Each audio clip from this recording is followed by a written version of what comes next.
Alright guys, it is time for SmackDown. We are one night away from SummerSlam. Of course, tomorrow night is the biggest party of the summer and we're all getting ready for it. Tonight's SmackDown is all about Jey Uso and Roman Reigns. That is what it's all about, and of course this man, LA Knight. Every single episode of SmackDown should be about this guy, but LA Knight here of course was on the bump as well earlier today, talking about the origins of Ye, and here he is now to continue his continue his momentum. Let's listen to LA Knight. Good to see you, Ricky. Welcome.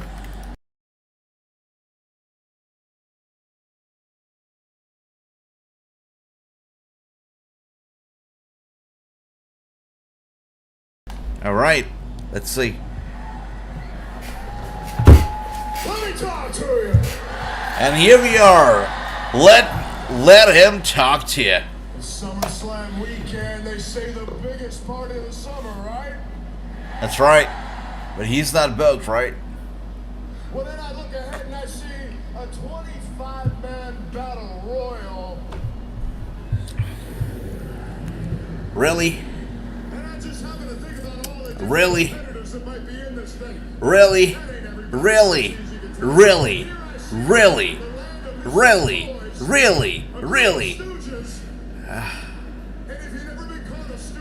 Okay, Ricky, that's right. 200 Dynamite was good. This past Wednesday, RVD showed up. So what would you guess, right? RVD showed up. How did you feel about it, Ricky? Let me know. Andy, good to see you. Welcome, Gary. Great to see you. This is Cara. Good to see you, everybody. Welcome, welcome, welcome.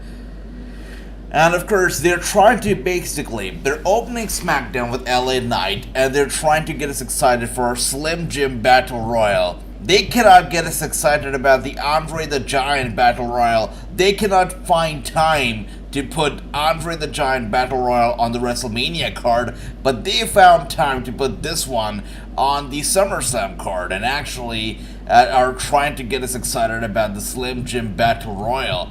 Not a chance in hell. If that's not happening, let's see. He's been champion many times over. He's been a world heavyweight champion. He's been United States champion. Wow. But tonight we're going to add one more accomplishment to that, because he hasn't been beat yet by the one and the only. Everybody say it. There you go. That's a pretty massive one right here.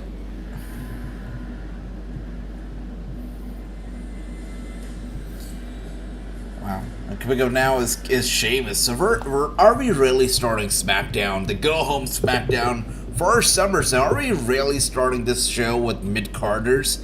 I guess so. I guess we are. And let's see. Andy says, hey, AJ, I was there in Tampa for AEW. It was good being there. Really, Andy? That's fantastic, my brother. That's fantastic. I hope you had a good time. That sounds awesome. That sounds great. And here we are, guys. The Brawling Boots are now on their way out right here. Ricky says, I was shocked to see RVD on Dynamite. I know you hate our... No, I don't. No. No, Ricky, you're getting it all wrong. I like RVD. I think it's hard to find somebody who hates RVD. But I'll tell you what, I like his WWE theme better than his, ECW/AEW theme. So that's one thing I just wanted to add. But apart from that, it was good to see RVD back over there. He was not able to compete in WWE because they had concerns when it came to his vision. They said he was blinded by an eye, couldn't see properly, it wasn't safe for him to wrestle anymore, and that's why WWE let go of RVD, and that's why he cannot wrestle there anymore, it seems. But it's good to see AEW, giving him opportunities and having him on the show. It's pretty cool to see that. Let's see if he can actually wrestle, he can actually deliver, and give us some good performances in this run here in AEW. That's the question. Now we will have to see. And Andy says, AJ, have you read the women's roster are total upset? Why are they upset, Andy? What's causing this, Andy? Let us know. We got new AEW Women's Champion, Happy for Sheeta, says Ricky. So Dynamite 200 was really popping. A lot happened during the show. And here we are, sent to the ropes. Sheamus with a rebounds and a shoulder strike to LA Knight. Knight goes down once again. Sheamus with a rebounds and LA Knight this time with an elbow strike, taking him down just like that. And Andy says, Ricky, I was there. Brother Andy, did you pop? And if you popped, how big did you pop when RVD came out. So I was watching a clip of, RVD's debut, and while watching the clip, I was able to figure out that the crowd popped at 2 different times. There was one portion of the crowd, the one part of the crowd that was, I believe, older wrestling fans who have been fans for years, and they were instantly able to recognize that theme song that played, from RVD's ECW days, and they popped pretty hard when that theme song first hit. And there was the other, portion of the wrestling crowd in attendance that actually popped when RVD came out, because they could not really relate that theme song to a wrestler. So 2 different times. So let me know, Andy, when did you pop? And here we are now. We're going to be starting off with a, I guess, impromptu, non-official battle royal already. We got Carrion, we got Miz, we got all these. This could have been a very sweet segment in the middle of the show. We're going to be starting things up. I'll take it, I guess. After all, it's SmackDown only, right? So I would have been okay with the actual Battle Royal also taking place on SmackDown, actually. But they have to place it on the SummerSlam card because it's a sponsored match, so of course they do. But Sheamus right here holding onto the ropes, dangling off the ropes right now. LA Knight running over to Sheamus. Sheamus grabs him over there as he stands on the apron, sends him back first into the edge of the ring, and he goes down hard. Grayson Waller does not want to be a part of it. Clay, good to see you. Welcome. And Clay says, what's up, AJ? I remember I watched SummerSlam in 2022. Brock Lesnar brought a tractor. Yes, he did, Clay. Yes, he did. To lift up the whole ring with Roman Reigns in it. I'm excited for SummerSlam. Me too, Clay. It's great to see you, but I am just as excited. I did a video recently. I put it on YouTube. I know that some of you guys must have checked it out already, so thank you for that. But yeah, SummerSlam 2022, it was a crazy event. Brock Lesnar with a tractor. Nobody saw it coming. Pretty sure Roman Reigns did not see it coming. It was an incredible moment right there. We've got True in the house. Good to see you, True. I think my chat froze up and it suddenly just started working again, and I've got all the chats here. Good to see you, True. I was wondering where's True at tonight. Good to see ya. Good to see ya. True says, I'm not even excited to see SummerSlam. I get that. I was actually looking at the card, and I feel like there are 4 matches on the card. So in total, we've got 8 matches. But I feel I am the most excited to see 4 matches out of the 8. The 4 of the matches are Charlotte, Asuka, Bianca Belair, Cody, Brock Lesnar, Seth Rollins, Roman Reigns, and of course, you've got, Seth Rollins and Finn Balor, and of course you've got the last one, Roman Reigns and Jey Uso. These are the 4 matches that I'm the most excited about, and of course, the most excited I am is about Roman Reigns versus Jey Uso. Then second comes Cody and Finn. Then third for me, I believe would be Charlotte, Bianca and Asuka, and the 4th would be Cody and Brock. That's the order of excitement for me when it comes to SummerSlam. Let's see, they haven't explained the tribal combat yet. You're right, they have not really gone into the details for these matches. I mean, let me know if I'm wrong here, but I also feel that they haven't really explained in depth what the MMA rules match is actually gonna be, because we know that Shayna Baszler and Ronda Rousey, it's an MMA rules match, it's a special match.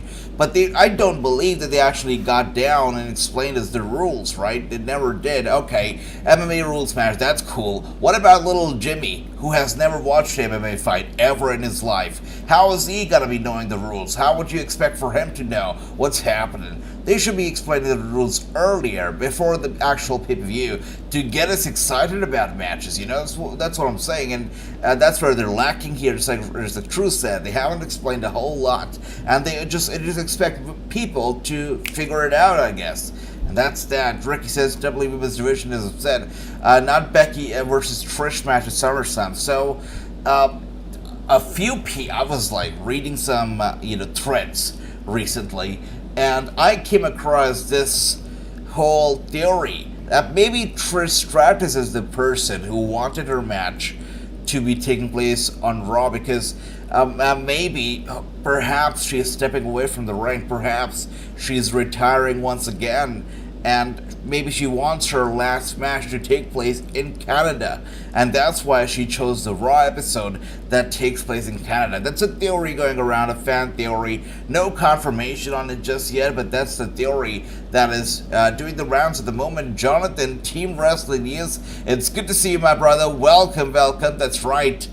Tomorrow night is going to be a great night for SummerSlam. Let's see. I'm gagging here down in Dallas, Texas. Sweet brother Jonathan, I hope you're doing well over there. Okay, cool. And always great to see it. We're back for the commercial break. It's basically this whole one-on-one match now has turned into a lumberjack, where we've got the Miz, we got of course Karrion Kross, we got Grayson Waller, we got the Brawling Brutes, Scarlett Bordeaux, all of these guys surrounding the ring for some reason.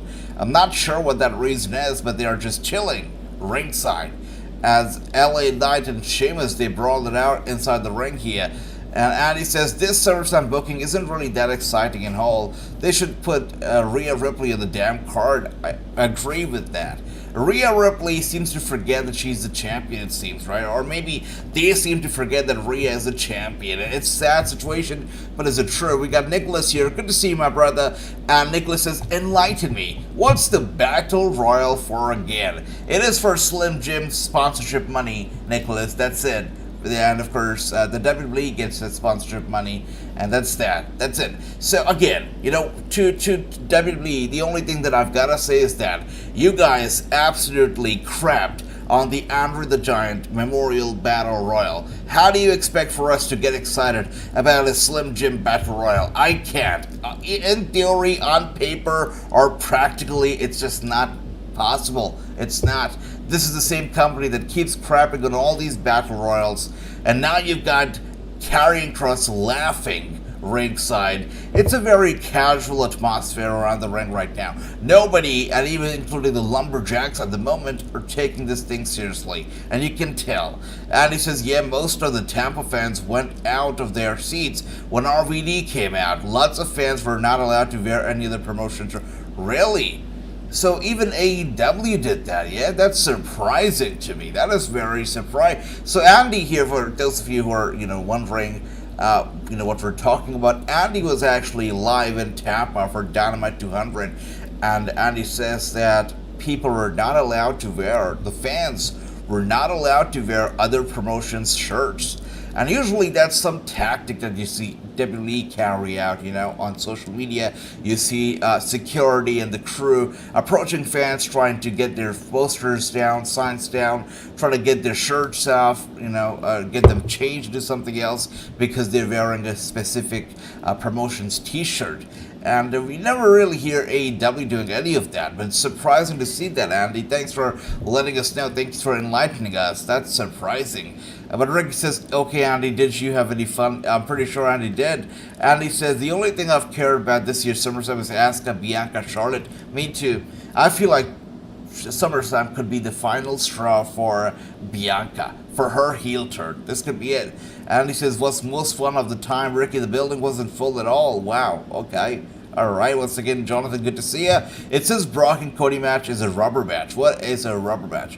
Again, lots of the things are just not clarified. They're just not clear what the rules are. Rubber. So we've got a few special matches that are taking place. One is a rubber match, just like Jonathan says. One is a MMA rules match. Then you've got the tribal combat.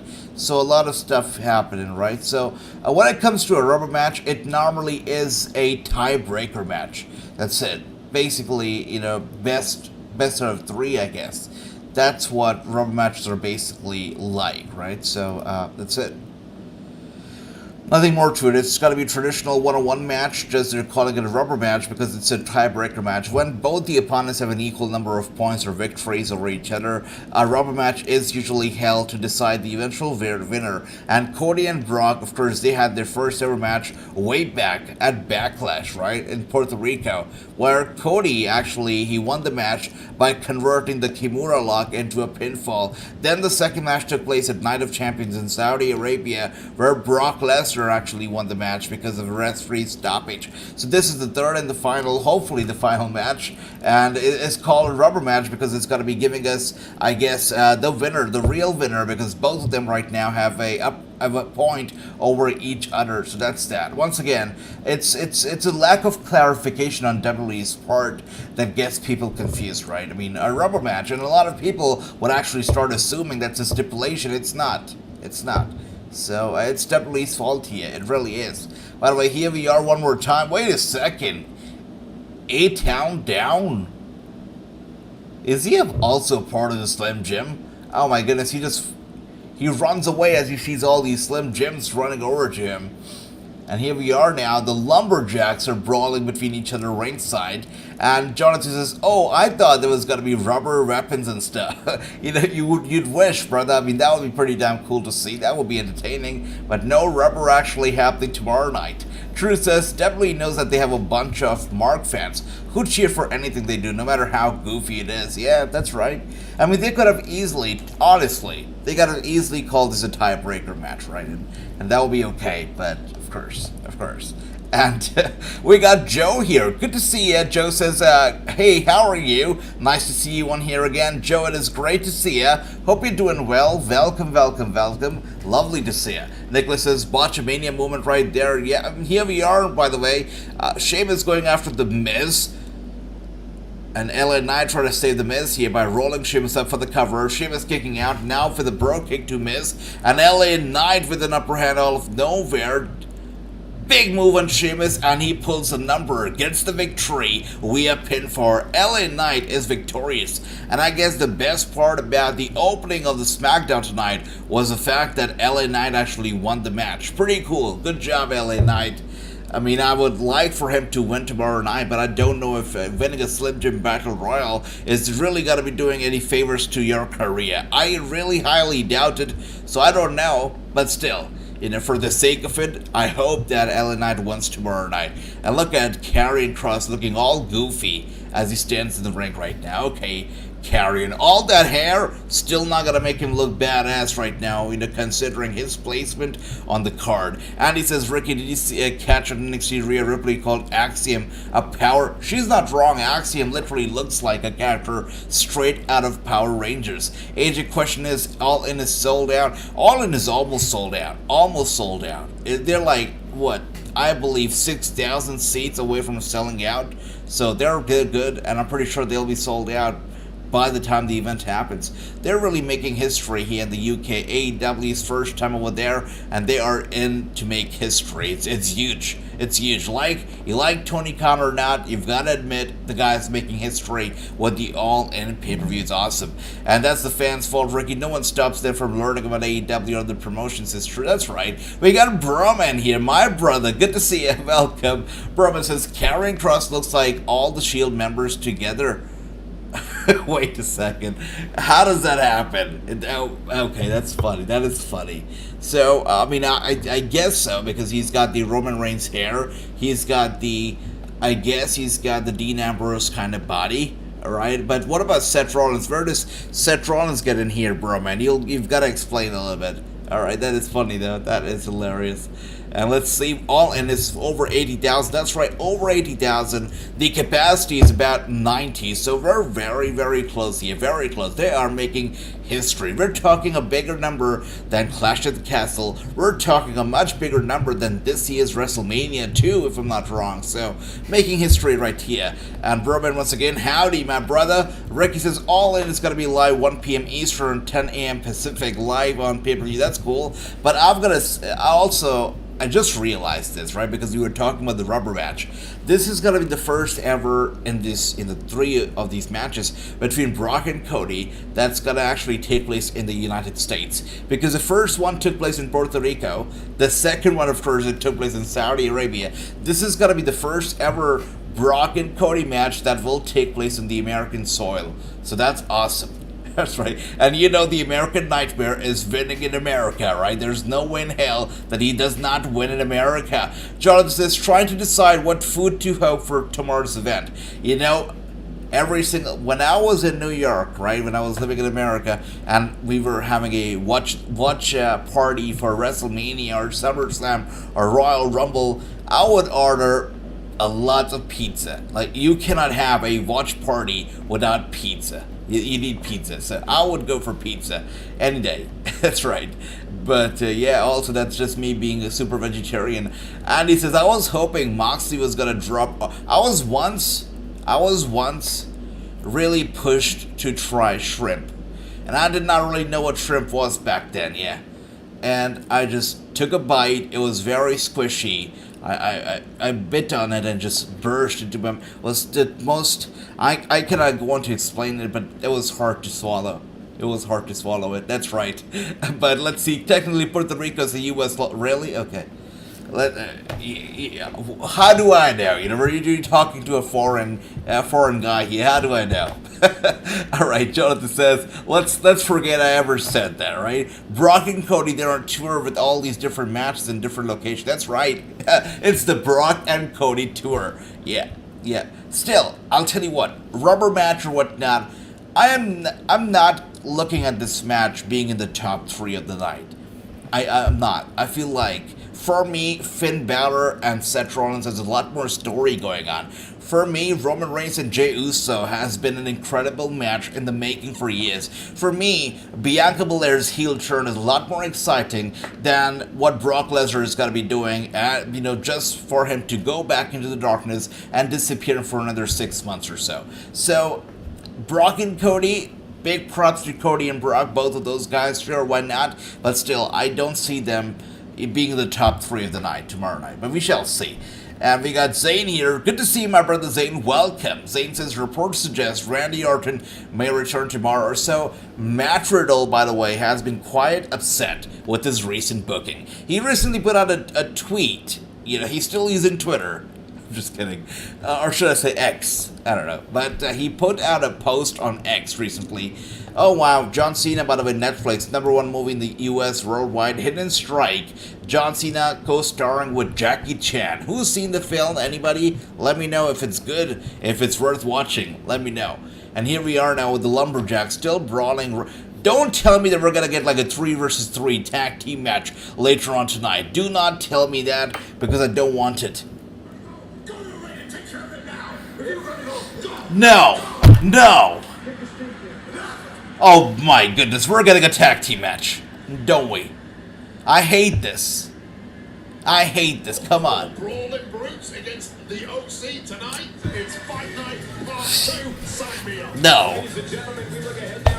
This is terrible. Alright, so go home show for SummerSlam. 2 matches already in preparation for the Slim Jim Battle Royal. You've got to be kidding me. You cannot make this crap up, right? First match was, I guess, I don't even know. The first match was most likely just in the preparation or just to build up the Slim Jim Battle Royal. Then we went to a commercial break. Then we came back from the commercial. Now we're getting a progressive match. And later on tonight, we're once again going to be getting another tag team match, which will also be to build up the Slim Jim Battle Royal. This is a stupid SmackDown already. This is stupid. All these matches, Street Profits, Bobby Lashley, Bianca Belair, Charlotte, Asuka, all these people on the card, but they just have to keep showing down the Slim Jim Battle Royal and keep hyping it up. This is so stupid. Stupid booking for the go-home show, I've got to say. 1 segment, 1 match was enough for it. We don't need 2, but I guess we're gonna get 2. Ricky also agrees pizza sounds good. Jonathan says, I'm ordering pizza, and yes, there will be pie. How do you explain having pine? You're destroying. Order shrimp, Jonathan. Order shrimp. Yeah. How does one survive, by having pineapple on a pizza? How do you do that? Jonathan, you just turned heel on me and everybody else who loves pizza. Really. You turned heel, Jonathan. Right. Do you think they should have said no? I don't think so, Nicholas. I feel like 1 night is enough. 1 night is good. Is Gucci. We don't need 2 nights. I don't think so. I'm happy with the one-night format. Let me know if you think otherwise, though, and anybody else as well. Let me know if you think there should be 2 nights of SummerSlam. And he says Bianca does not need to be champion to be a heel. Asuka is a heel as well, a face for her fans love. That's right, and we're living in that world now, right? That the heels also can be face for their fans. No matter what they do, the fans are gonna love them. That's true. Doctors don't want Orton to wrestle, says True. Coming back to the topic of Orton, thank you for that, True. Matt Riddle put out a tweet recently where he posted a video of him in the UFC. He knocked out one of his opponents, and the opponent started bleeding. Matt Riddle won the match in just split seconds or so. And in the caption of the video, Riddle wrote that it's easier to win a UFC match than to get a win in the WWE. That's what he wrote. Obviously taking a shot at the creative and the booking behind him right now, which again is his own fault. He's boring. He's not entertaining. That's why they book him the way that they do. So if Orton's coming back, I hope that they keep him away from Matt Riddle, because pairing him again with Matt Riddle is going to be a waste of Orton's time, of my time, your time. Orton should be doing greater and better things. Sweet and savory AJ pineapple on pizza isn't bad, just depends on what else is on it. True. I feel so betrayed right now. First Jonathan and now True. Well, I guess I just have not tried pineapple on pizza. The sound of it, I don't know, just does not feel right to me. It just does not. I guess I'll have to try it to find out. You know, I'm judging it too soon. That's right. But you're right, True. Now, all jokes aside, Riddle can really fight. That is true. Gary, my brother, says pizza and beer is a romantic date. That's sweet. I don't know about beer. You know, never had beer, never will have beer, but I've had soda and pizza, and also it's a very New York style romantic date. You know, in New York, you step into any dollar pizza store and you get a good deal. I mean, I couldn't believe when I was new to the city, I could not believe the fact that you got a slice of pizza with Coke for $2. It was a bargain for me. I love that stuff. But yeah, pizza and soda for me was awesome, and it's now been, you know, if I were to count it on my fingertips, it's been about 7 years that I've had soda. 7 years. I just totally cut it off my diet, everything. I just haven't had soda in 7 years. Yeah, and also it sadly has been 2021, 22, 20, 4 years, almost 4 years since I've had a New York pizza, and I really want to have New York pizza. I'll tell you what, guys, there's no pizza in the world that's quite like New York pizza. It's like its own thing. It's awesome, and I really am craving some right now. Now that we talk about it, Ron DMG, my brother, welcome. Drink Prime? No, we're not drinking Prime here. Prime's not even available where I live, so that's awesome. That's great. Let's see. Yeah, you won't get that $2 anymore. It'll be over at 10. Really? Oh, yeah. That's crazy, Jonathan. Okay. That is expensive now, yeah? That's crazy. So, I guess things have changed now. I've been several years since I've had caffeine, so Andy says. That's awesome, brother. You know, cut off whatever you feel does not do favors to your body. You don't need it. That's awesome, Andy. It's always never easy to cut off something that you've been used to, your body's been used to, your tongue's being used to, especially your tongue. That's like the biggest traitor. So, yeah, it's awesome that you were able to cut it off, Andy. That's great. Again, it says a lot about tonight's show that we speak. Exactly. I hate the fact, I absolutely despise the fact that we are getting 2 matches featuring the Slim Jim Battle Royale competitors. It means nothing. Really nothing. And how long has it been since we've been watching the show? About 30 minutes. So great stuff. Endeavor or WWE, whoever's booking this right now. Great stuff. You wasted 30 minutes and did nothing. Nothing. And I cannot say nothing enough to emphasize on how much they really did nothing tonight. That's right. And let's see, Jonathan's totally right. We're talking about pizza over SummerSlam. And it's a go-home show. Not a good thing. Andy, I'm a coffee junkie, says Jonathan. That is hilarious. Nicholas says, lol, the vignette for Cody vs. Brock, they're promoting it's like a 10-year personal rivalry. They're not even showing us as many vignettes for Roman Reigns and Jey Uso. So let's be honest. They have been trying to push Cody and Brock, the whole narrative, so much, maybe even more than Roman and Jey. Because Roman and Jey in itself is an art. It's a work of art. It's great. But this one right here, not so much. The funny part is that, I don't know who brought this up, but somebody in the chat brought it up, right, a few weeks ago. And since then, I've been quite excited, / confused. I don't even know what to say, but somebody, I think it was True who brought it up. They said that, what if Jimmy shows up and actually he betrays Jey? Right? That could happen. Jimmy's been away. We don't know what he's thinking. What if he shows up and last minute he betrays Jey Uso and helps Roman Reigns get the victory tomorrow night? And in explanation, he could say that, you know, of course he doesn't support his cousin Roman, and of course he loves Jey Uso, his brother, but he had to do what he did at SummerSlam because he knows what's best for the tribe, and the tribe would actually go down the drain if it doesn't have a strong leader. And that's why we need a strong leader, and that's why he held Roman Reigns pick up the... If he does something like that, I think it's going to be crazy. It's going to be opening up a whole different door, a whole different chapter for the Bloodline story. So if something like that happens, I don't even know. So I'm excited. I'm excited about Jey and Roman and the possibilities that we could see tomorrow night. Really am. And let's see, just have to overcome the withdrawal symptoms is true. Absolutely, brother. Absolutely. Yeah. Absolutely. 100%. Ron Duty says, it's all about SummerSlam. So far, it's been about Slim Jim Battle Royal, my brother. Let's see what the next, segment match is going to be like. AJ Ray Jr. is coming NXT to be dragging Lee's side. That's cool. That's really? That's cool. That's awesome. Alright. And True says, no, I said that Jimmy turning on Jey wouldn't make sense since Jimmy kicked her. Thanks for that, True. That makes sense. Alright. Well, there goes my hope. But still, I'm very excited. Very excited. Okay, we are once again still on the commercial break. Gonna say something, but I totally forgot what I was gonna say. AJ hearing Wentz is going to jail. Really? Is that kayfabe as well, or is that true? Wait a second. So, what's going about Wentz McMahon now? Why is he on the news? Oh, he's been he's been served with federal search warrant. Really? Okay. Law enforcement's agents executive search warrant on WWE Chairman Mr. McMahon underwent spinal surgery. Okay, that's an article that I'm reading from Bloomberg right now. Oh, that stuff again.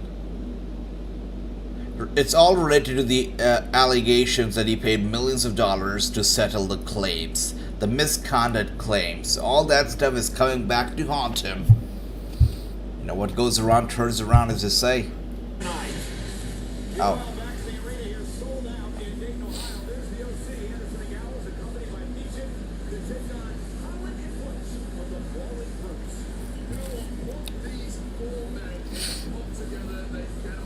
You can't make this stuff up. Literally, the first hour of the show, they have dedicated it to the Slim Jim Battle Royal competitors. You cannot make this stuff up. Really, you can't. Oh, dear. And True says, I thought I sent you the story on Wednesday, AJ. Alright, True. I did not open my Instagram, like, yesterday at all, so probably sent it yesterday. I probably haven't checked it out. Thanks for that, True. Let's see. And Ricky says, Young Bucks and Kenny have re-synced back to AEW. I say, Wilson McMahon go to jail, says Ron DMG. Oh, you know, we all remember that do you guys remember the t-shirt that WWE came up with a few years ago with Vince McMahon photo, the mugshot photo? Yeah, it was funny. That's not happening. He's not going to jail. He's not going to jail. I feel like all of this stuff, once again, the federal search warrants, whatnot, I feel like it could be somehow related to the elections that are coming up. You never know. You know, of course, Vince McMahon, the McMahon family have ties with Trump and whatnot. So you never know what could be the real story behind the scenes. It all could be related to the elections. I don't think anyone wants to see this match. Exactly true. Exactly what I was talking about. We don't want to see this match. And I'll pull up the SummerSlam match card real quick, actually.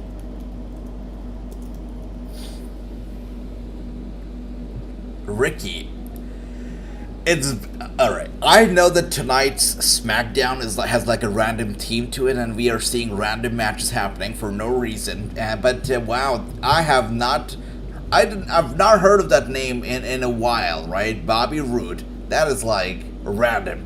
So I don't know. Why are you asking me that question? Is there any like rumors, any chirps going around that he could make his comeback at SummerSlam? I mean, I'll be so happy. I would be very, very happy if that were to happen, but I don't think it's going to happen. I mean, I would love to see Bobby Roode enjoying a decent championship run on the main roster. I don't think it's going to happen, but I would love for it to happen, Ricky. I mean, if the guy could do it in NXT, he can definitely do it on the main roster. If he could do it in Impact, he can definitely do it in the WWE. So, I don't know what's stopping them.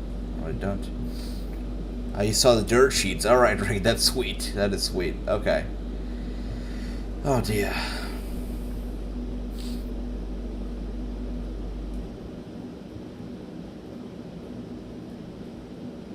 So, it's interesting. It's so interesting, guys.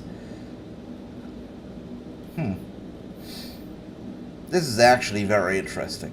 So, the thing is that I was wondering, and I was asking you guys, why are they promoting the Slim Jim Battle Royal so heavily on SmackDown? And then I took a look back at the SummerSlam match card, and to my surprise, SmackDown only has 2 matches on the card. You've got the Asuka, Charlotte, and Bianca Belair match. That's a SmackDown match, right?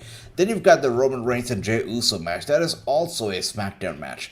But if you talk about all the other matches, out of the 8 matches, they're all literally Raw matches. First, you've got Cody and Brock, Raw Superstars. You got Seth and Finn Balor, Raw Superstars. You got Ricochet and Logan Paul, Raw Superstars. Gunther and Drew McIntyre, once again, Raw Stars. Ronda and Shayna, also Monday Night Raw Stars. That is why we are getting this stupid filler matches tonight, because they have nothing else to build up. If the draft is to stay a thing, they've got to stick to the whole idea of the draft. They cannot really promote all the other matches. They can't have all the other guys on tonight. That's why we're getting all these Slim Jim competitors fighting on SmackDown. They've got nothing else to promote. All they really have to promote tonight is the Slim Jim Battle Royal, Asuka, Charlotte, Bianca, and Roman and Jey. That's it. That's it. So they're going to be eating the first hour up with the Slim Jim competitors, and then the second hour, it's going to go to the women and the Roman Reigns and Jey stuff. That's it. So that's crazy. I did not realize that Raw basically is dominating the SummerSlam card, and that's the truth. Young Bucks and Kenny have re-signed back to AEW. Re-signed. I see. That's right, Tricky. Yep. They have re-signed. Yes, they have. Yep. The Elite are here to stay. As they should. It would be weird if the Elite were to ever leave All Elite Wrestling, right? That would be weird. That would be weird for sure. Anyways, let's see. True says Roode is still recovering from surgery. It's been a long time. Hopefully he gets better soon. Hopefully he comes back soon. Cody versus Lesnar. Have any stipulations? No. Run DMG, it does not, brother. It's just a rubber match. A rubber match is basically a tiebreaker match where, Cody right now has a +1 on Brock. Brock has a +1 on Cody. Now we're going to go for the best of 3, so that's why they're calling it a rubber match. Thank you, Jonathan, for giving us that name. I totally forgot they were calling it the rubber match, but it has no stipulation. It's a traditional one-on-one match. They're calling it the rubber match. That's about it, Run DMG, my brother. Let's see. Andy says, the Alpha Academy was at the Houston Texans Football Club. That's awesome. Hope they had a great time over there, Andy. Yeah. All right. Theory is ice cold. You're right. You're right. Absolutely is. You look at the Intercontinental Champion and the Intercontinental Championship being defended on every single pay-per-view, right? Being taken seriously by the fans. And then you've got the United States Championship that... where do you have it, right? Do you have it on the SummerSlam card? Anywhere else? No.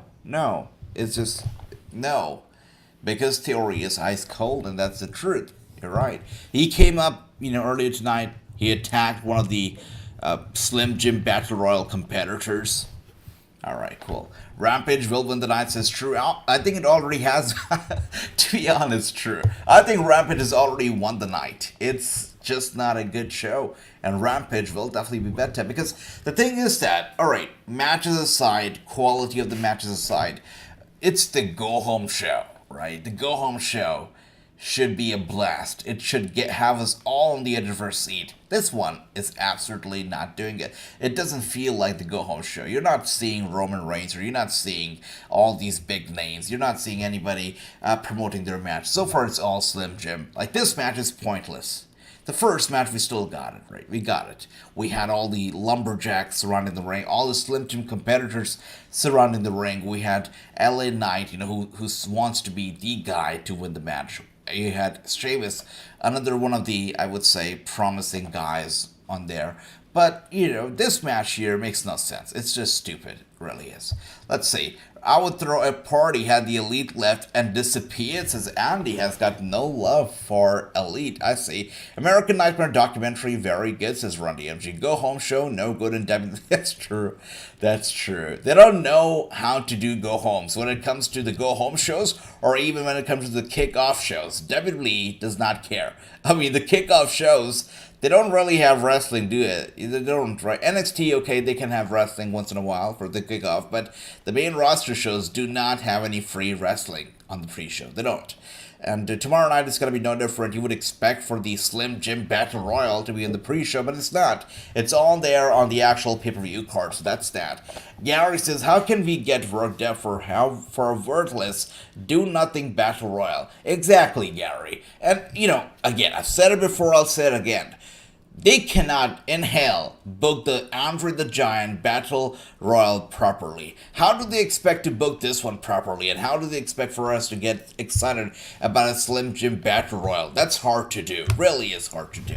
Vince must have had talked on them on the telephone. You're right, Andy. You're right. They're saving everything for SummerSlam. That is the best case scenario. That they don't want to give everything away tonight. They're saving the best for the last. They're saving the best for SummerSlam. I love the optimism here. I love how optimistic the comment sounds, Randy. That sounds great. But anyway, here we... Oh my goodness, wait a second! Oh, business just picked up! Oh my goodness! Woo! The street profits, or should I say, the herd profits, or the street business. I don't know what to call them anymore. But they're here, and they're looking sharp. Woo! Look at that, guys. Oh, you got the suit and you got the shirts and the ties. Okay. My goodness, business literally just picked up.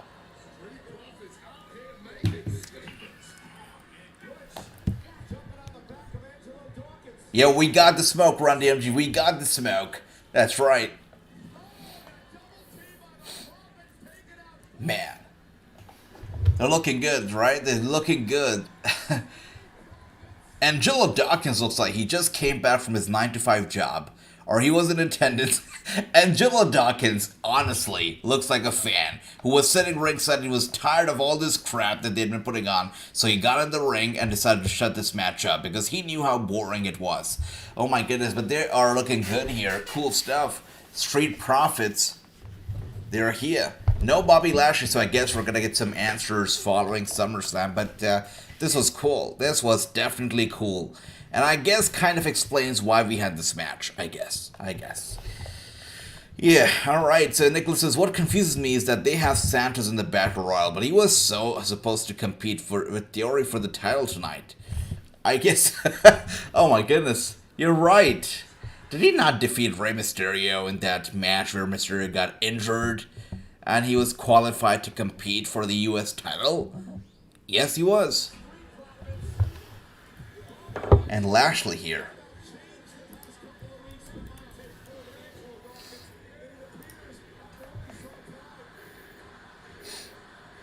I appreciate how the Street Profits actually took the time to put their suits back on. I appreciate that.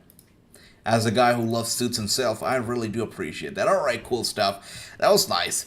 But, coming back to the question, coming back to the great comment here by Nicholas, we don't have the United States Championship match taking place tonight.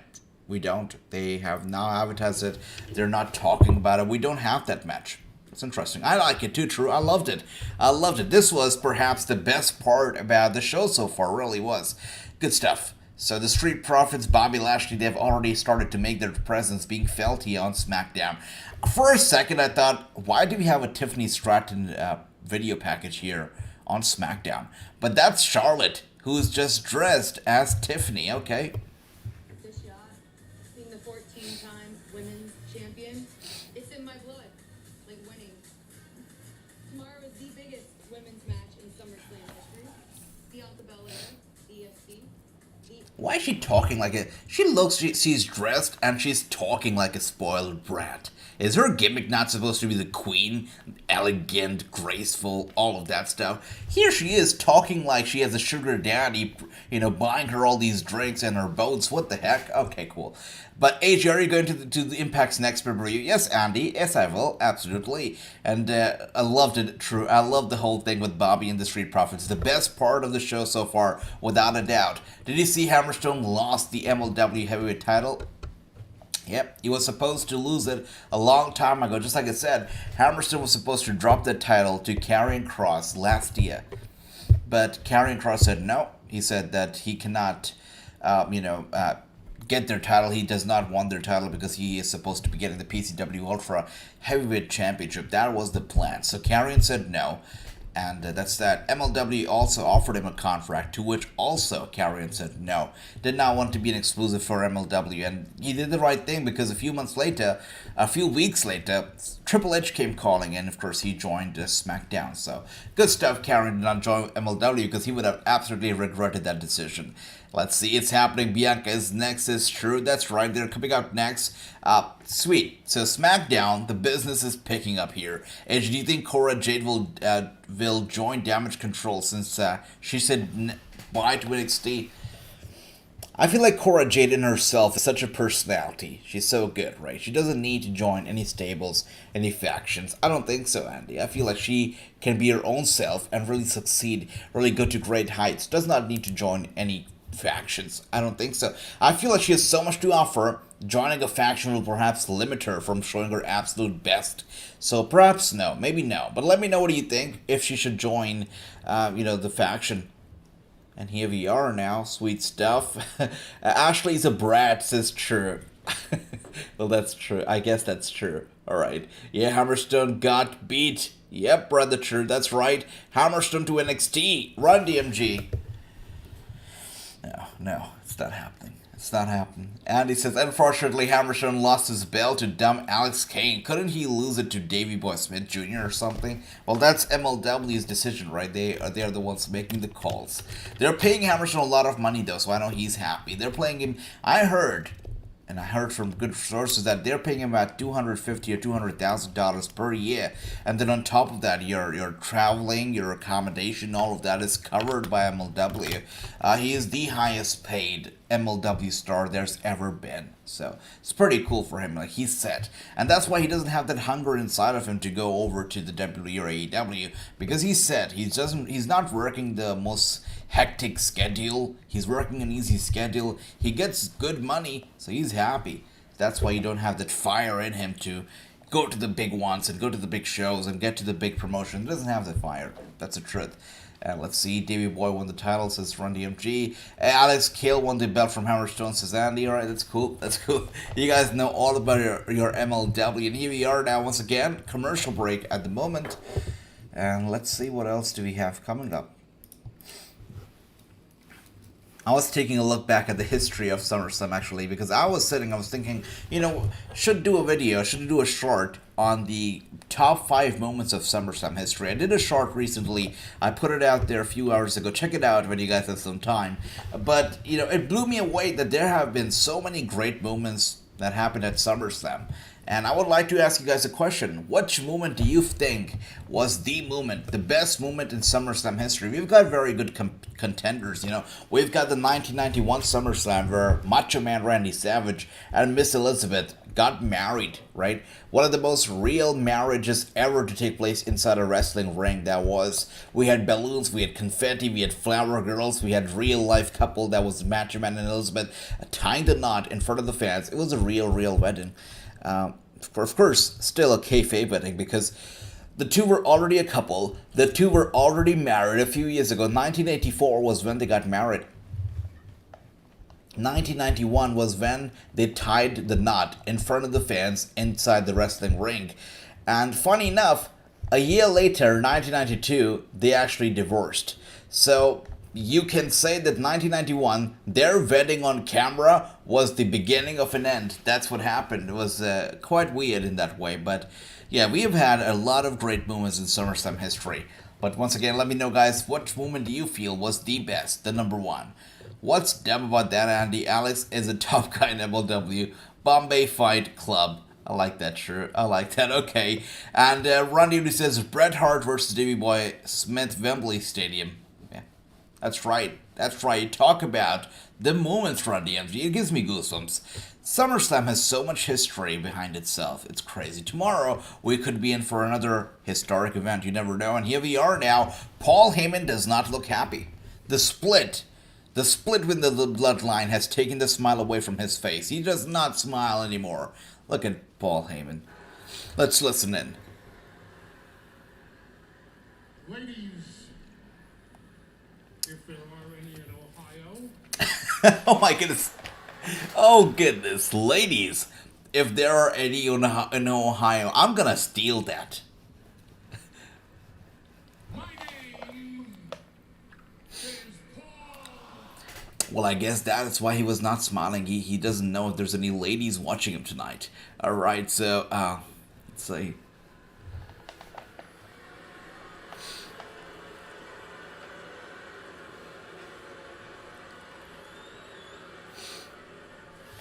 How did it come to this?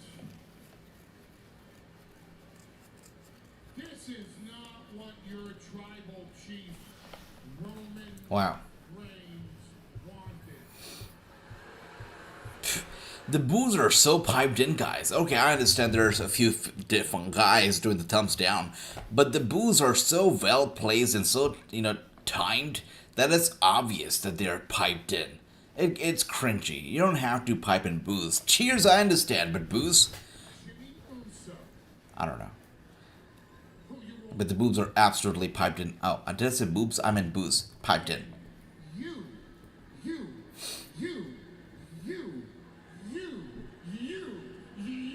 can all blame Jey Uso.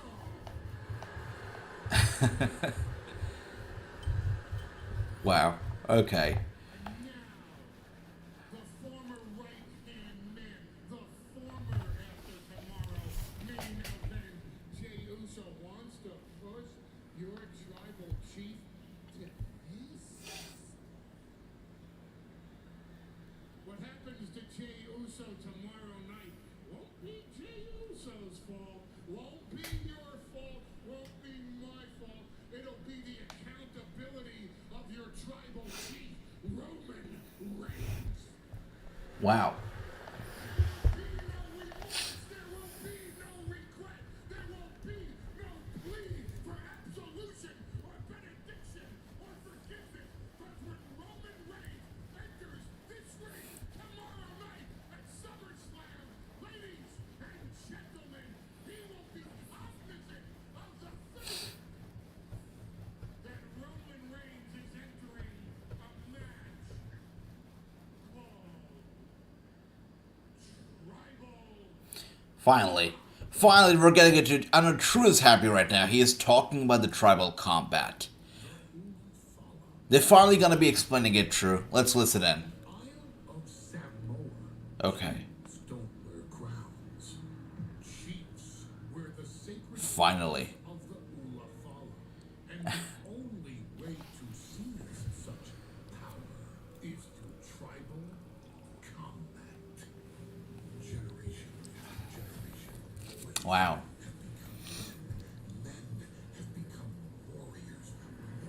A pretty good graphics here, eh? Very cool. Very cool.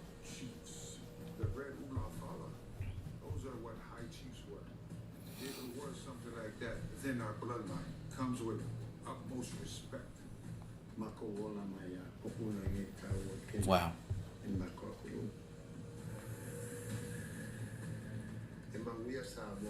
Sikoa as well, yeah?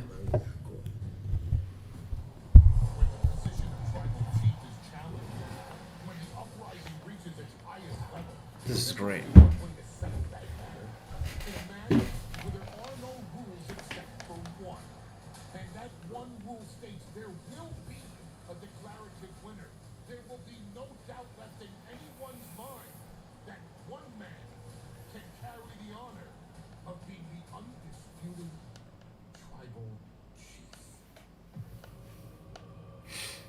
That video package gave me goosebumps, right? But True's right. Basically a no-holds-barred match. That's basically a no DQ, anything goes match. That's what it is, right? So of course it's for the tribal, the title of the tribal chief. So whoever wins is gonna be the tribal chief. Is gonna be the new world champion, and that's that. Yeah. It's cool. It's cool. I'm excited to see it. And Ricky says, good video package. I agree. That video package was pretty damn good. Of course, with Paul Heyman doing the voice over, whatnot. It had to be a classic. The graphics were pretty good. The interviews, the little brief interviews with Sikoa were awesome. They really added some value to the video package. I'm excited about the Tribal Chief match. It is the most exciting match of the night tomorrow night. Looking forward to it very eagerly. And we've got Gary says, did anybody see Paul Heyman on ESPN? He never once broke character. I've seen a couple Paul Heyman interviews, on ESPN and, other media outlets. He never breaks character. He stays true to himself. He stays true to the character and kayfabe. It's Paul Heyman being a legend everywhere he goes. He's awesome. He's great. And True says, I did not see it. I don't watch ESPN. Mick Foley versus Ric Flair. I see. Good stuff here, guys. We're going to be talking about all the great matches in SummerSlam history that you've mentioned during the next commercial break. But right now, we got Jey Uso making his way out, and Paul Heyman does not look happy. That's right. That's right. Roman vs. Jey match is going to be good. Same time, CM Punk versus Ricky Starks is going to be happening on Collision tomorrow night. It's going to be a good night. That's right, Ricky. Tomorrow night, SummerSlam Collision head-to-head. It'll be interesting. It'll be interesting. And now they actually pulled the trigger and put the strap on Jey. I don't think so either, brother.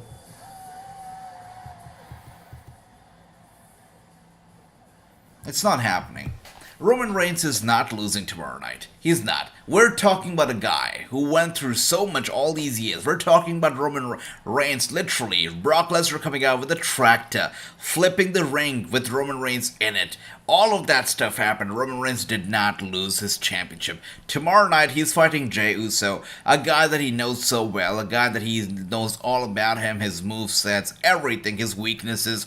Roman Reigns is not losing to Jey Uso tomorrow night. It's not happening. Anybody else who thinks that it's happening has got to be deluded. It's not happening. Roman Reigns is not losing. He's not dropping the title, guys. I'm telling you that right now. It's not happening. That's right. And Andy says they are not going to give it to Jey. Exactly. Exactly. Ricky, you're right. This match deserves to be the main event. Years in the making. The best storyline going on at the WWE, hands down, and has been in years, is this whole Tribal Chief stuff. And tomorrow,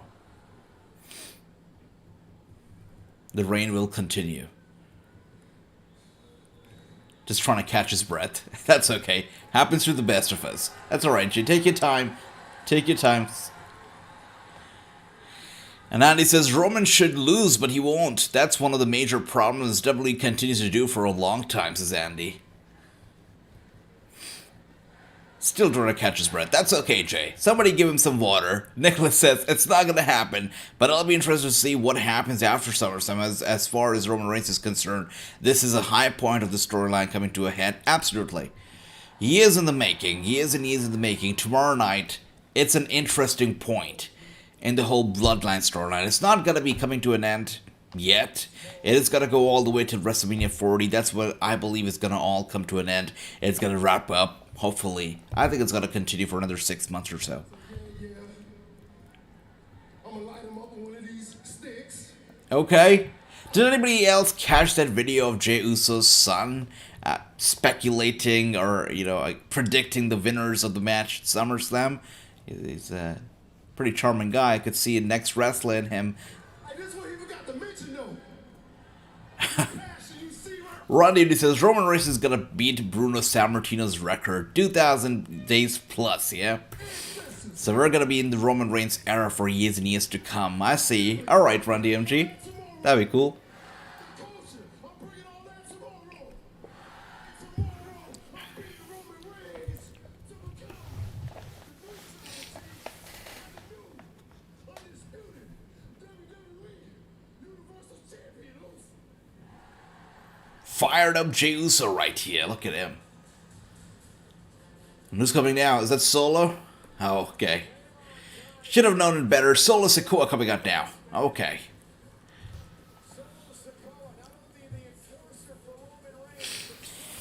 I find it quite interesting how they've placed this segment in the middle of the card tonight, in the middle of the show. So I believe no Roman Reigns right now, but he will show up towards the end of the show. I'm assuming. Yeah.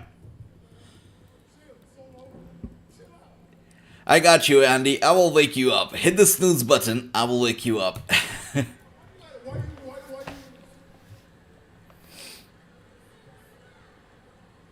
What? I thought Jey Uso was trying to say something before he dropped his mic. What is happening here? Did he forget his lines? I think what they're trying to tell you is that you done screwed up now.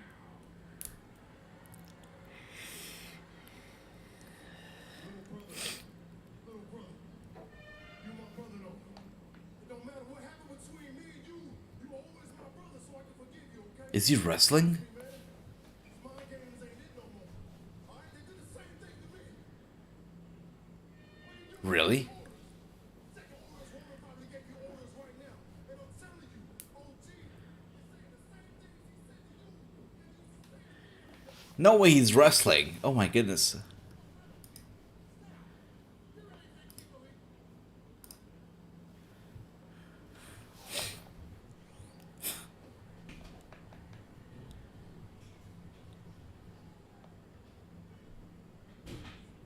Excuse us one moment.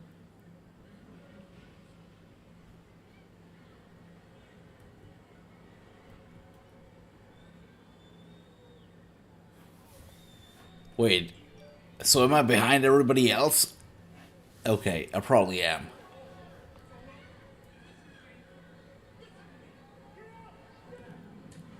Oh my goodness. Super kick to the head. Solo Sikoa knocked out of the ring right here.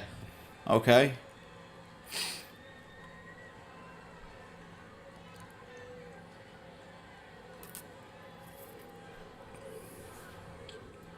I guess this is going to be the main event tonight. Yeah, Jey Uso versus Solo Sikoa in the main event of SmackDown. I guess so.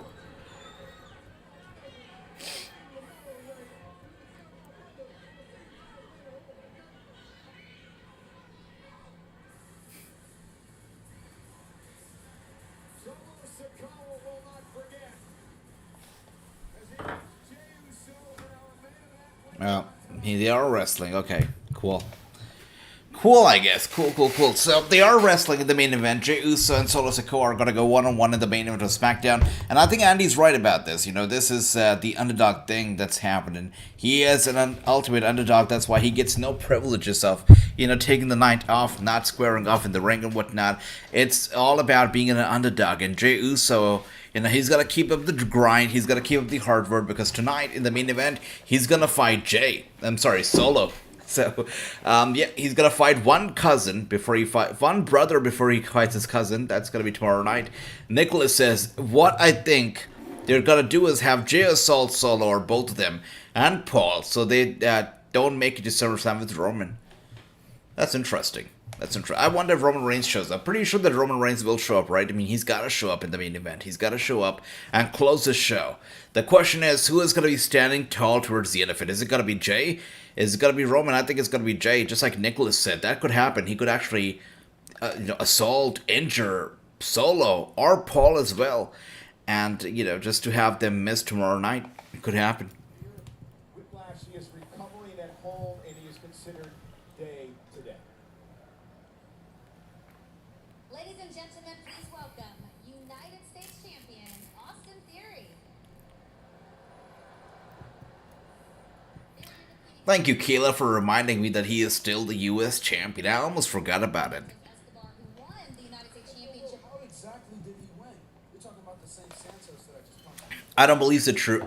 I don't believe that happened. Anybody mentioned that. I mean, his so-called role model of us? Yeah.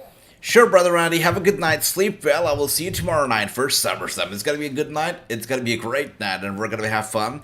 I will be here tomorrow night, of course, starting with the kickoff show. The kickoff show begins at 7 p.m., and I'll be here at 7 p.m. watching the kickoff with all of you. So look forward to seeing that, Andy. Take care. Have a good night. Has Kayla shrunk? Maybe she's... That is funny. Maybe, perhaps, she's just not wearing those heels tonight. Yeah, probably just not wearing heels. That is funny. One thing's for sure, she borrowed her outfit, her dress from Naomi tonight. Very neon. That's Naomi's style, right? Alright, Andy, take care. Take care. Good night.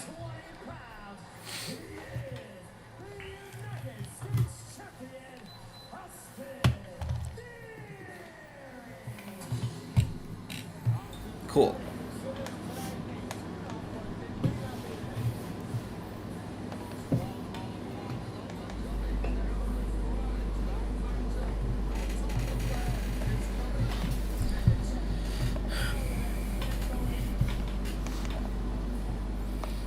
Apart from that segment between Paul Heyman and Jey Uso and Solo Sikoa, tonight's show does not feel like the go home at all. I mean, first we had all the Slim Jim stuff that was cool, that was alright, and then, now we're going to be having this match right here between Austin Theory and this guy, Cameron Grimes. They're not on the SummerSlam card, nowhere near it. But I guess, okay, I'll take it. Kayla Braxton has been demoted from her heels down to not heels, I guess. Sandy, that is funny. But, yeah, true, that's cool. Santos Escobar teaming over D'Angelo is cool, I guess rivalries don't last forever, yeah? That is crazy. We all know why Santos Escobar actually left NXT, on what terms and condition. We all know the rivalry between the D'Angelo family and the Escobar family. It was great. Really, I would say the golden days of the revamped NXT. Great stuff. Now, sadly, Tony D'Angelo has come crashing down. A lot has changed. He is not even the mirror image of what he used to be. I don't think so. I would say last year around this time, Tony D'Angelo was a whole different person. Came out looking sharp in the black and the white. It's great. And now Tony D'Angelo, I feel like he's gained weight. He wears red, blue, purple, green, whatever colors he can find. It just doesn't sit well with me. And also no hat now, so that's that.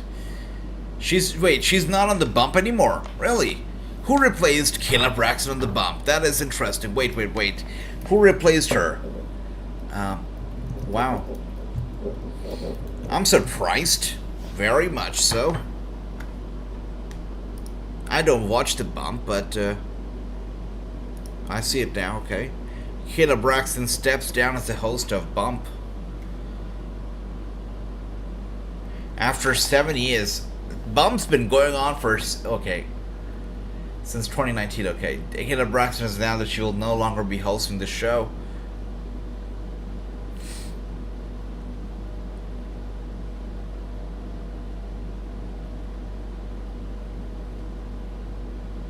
That's surprising to me.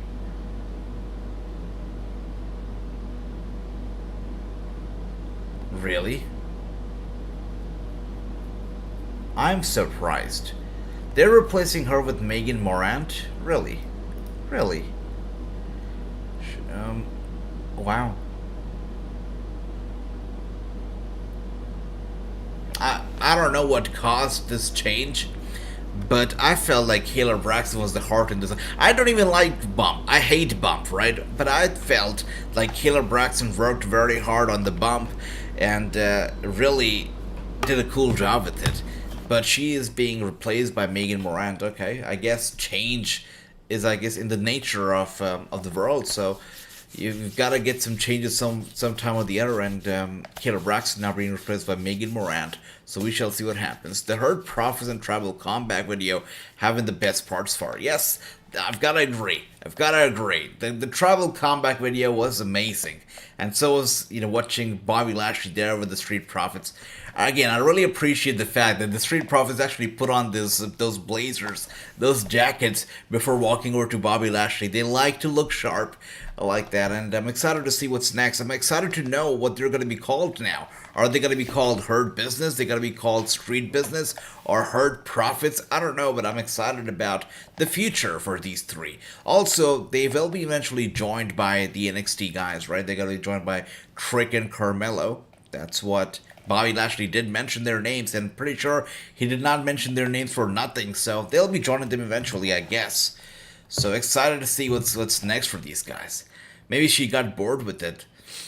I mean, probably, maybe. Burnout is a real thing. You don't want to be burned out, so perhaps she got burnt out, or perhaps there's some politics going on behind the scenes. You never know.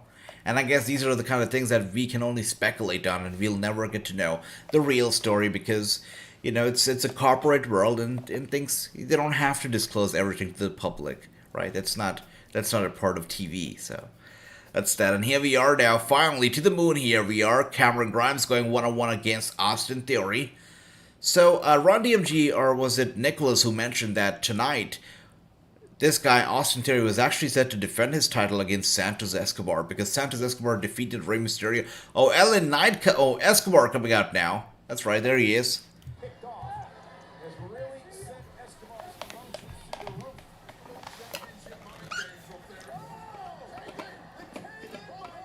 Is that it?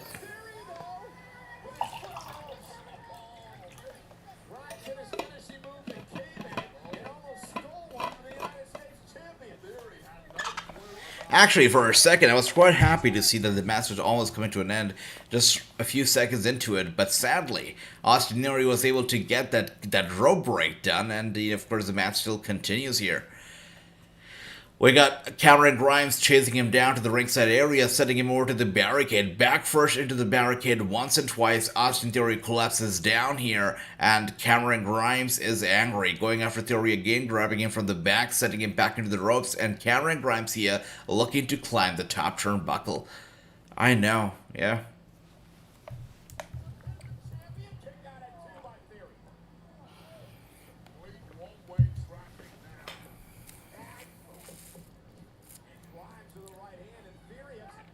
So, who has had the best run with the company so far on the main roster, ever since being brought over from NXT? From the recent NXT call-ups, I feel that Zoe Stark is the only one who really is enjoying a very good amount of TV time and spotlight on the mainstream program, the main roster programming.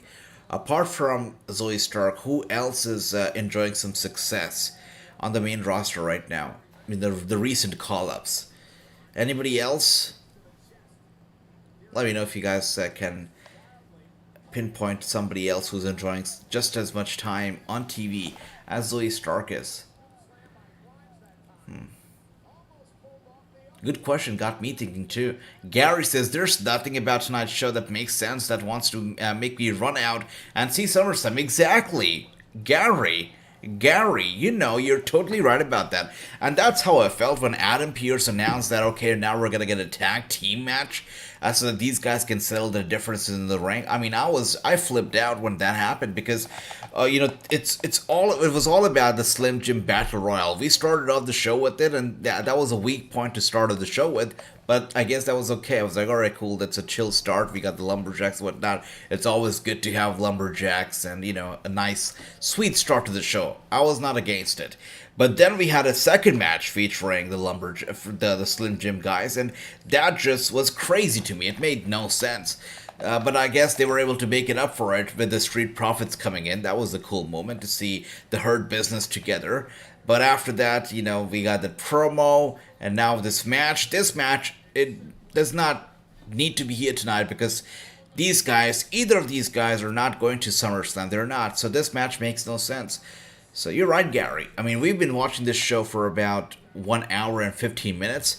And in these 1 hour and 15 minutes, we've only had, I would say, 25 minutes of actual programming that is focused on tomorrow night's wrestling. But here we are, Escobar attacking A-Town down, setting him down from behind. An aggressive Santos Escobar here. Raw had the better build-up, and it wasn't that good, sister. Exactly. Again, looking at the SummerSlam match card, out of the 8 matches, we've got 5 matches that are basically around the Monday Night Raw roster. 3 matches are about SmackDown, and that's about it. That's it. Tony, my brother, good to see you. Welcome. Don't be sorry. Don't be sorry. It's always great to see you, my brother. Welcome, welcome, welcome. And now we are getting another video package featuring Asuka. Tonight, the video packages have been fantastic, so I'm excited about this one again.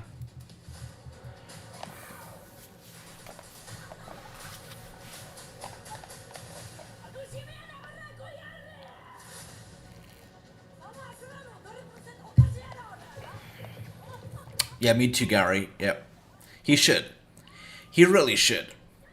Honestly, Austin Theory has done nothing with the title. And I thought, okay, cool. He's defeated John Cena. Let that man keep that momentum and save it when it's best. But Austin Theory has done nothing with the championship. Really, absolutely nothing. And the way that his run is going, I don't feel like they've got anything in store for him. So it's better that he drops the title and just goes away. Maybe that's for the best.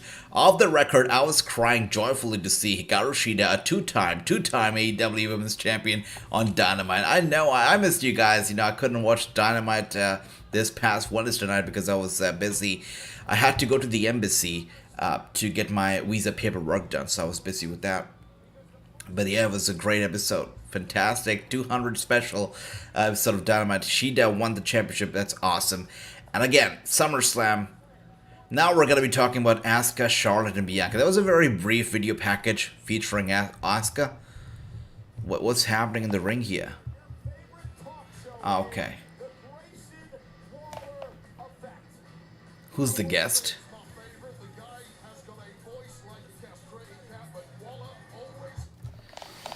Okay, alright, cool. I don't know. Again, we've got a lack of SmackDown matches on the SummerSlam card. Maybe that's why they don't know what to build, I guess. But coming up next, Grayson Waller with Bayley and Io Sky. Cool. I guess Io Sky being there is okay because she's the Miss Money in the Bank, so she can cash in and make the show about herself anytime that she wants to. So that perhaps makes sense for her, to have her featured on tonight and talk about, what could happen tomorrow night. So I guess that makes sense. So I'll take it. John Cena was in Austin Theory's jabroni. Exactly, Gary. All that momentum push, all of that, feeding John Cena to Theory, it led to nowhere. And that's the sad part about it. Very sad part about it. John Cena jobbed to Austin Theory for nothing. Nothing. And Tony says, Cody Rhodes' documentary was the best I've ever seen. I'll take a look at it too. American Nightmare Becoming Cody Rhodes, available now. Again, we saw a video package here for the documentary right now. And in that video package, we saw a little clip of his legacy days with Randy Orton and whatnot. Really, what incredible days. Cody Rhodes had an amazing start here in the WWE with Randy Orton, with Ted DiBiase. They were fantastic when they were together as a faction. And I know that there's some chatter, you guys also talked about it recently, that Randy Orton might return tomorrow night. If that is to happen, I would love for him to do something with Cody again. Honestly. Randy, Cody together, maybe a team, perhaps. Randy finds some newfound love. Let's talk about Randy and Brock Lesnar, by the way, real quick. Let's talk about Randy and Brock and their history at SummerSlam. Because in 2016, about 7 years ago, crazy that it's been 7 years. 2016 does not feel like 7 years ago. It feels like 4 years ago, to be honest. But okay, 7 years ago in 2016, Brock Lesnar went full UFC on Randy Orton. He took off his gloves, he got on top of him, and hit him with elbow strikes over and over again to his head until Randy Orton was concussed and he was bleeding all over the mat. And of course, the referee gave the victory to Brock Lesnar via TKO, but still Brock would not stop his beatdown on Randy Orton. So they've got some history. They really do. So if Randy Orton is returning tomorrow, you already have kind of, a storyline going there for him.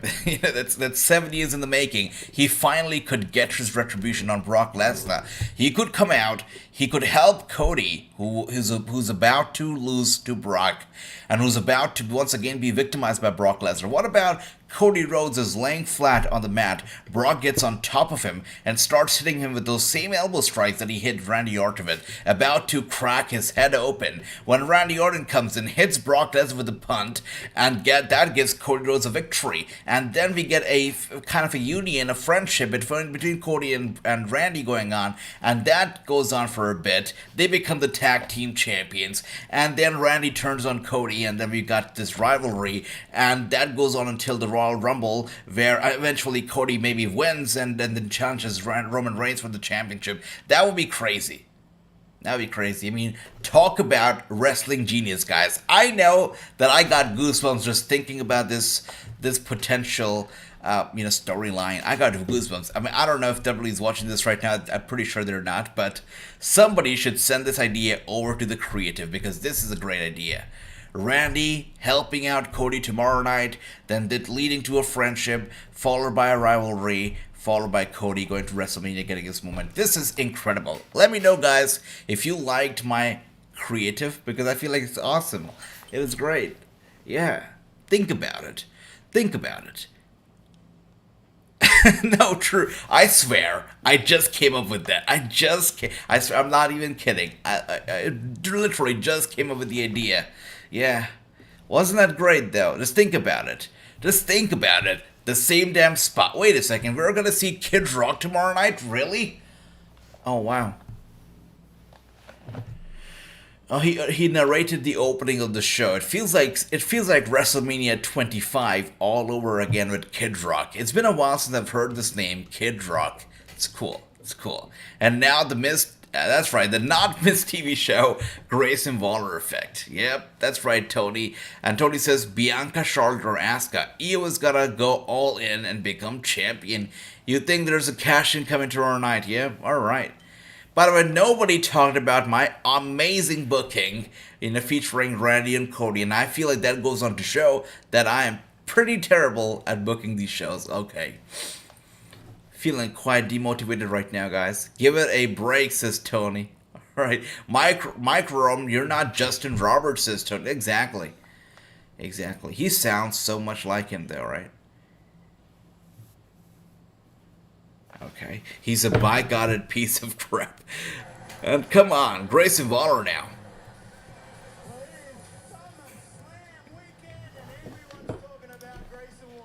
Really?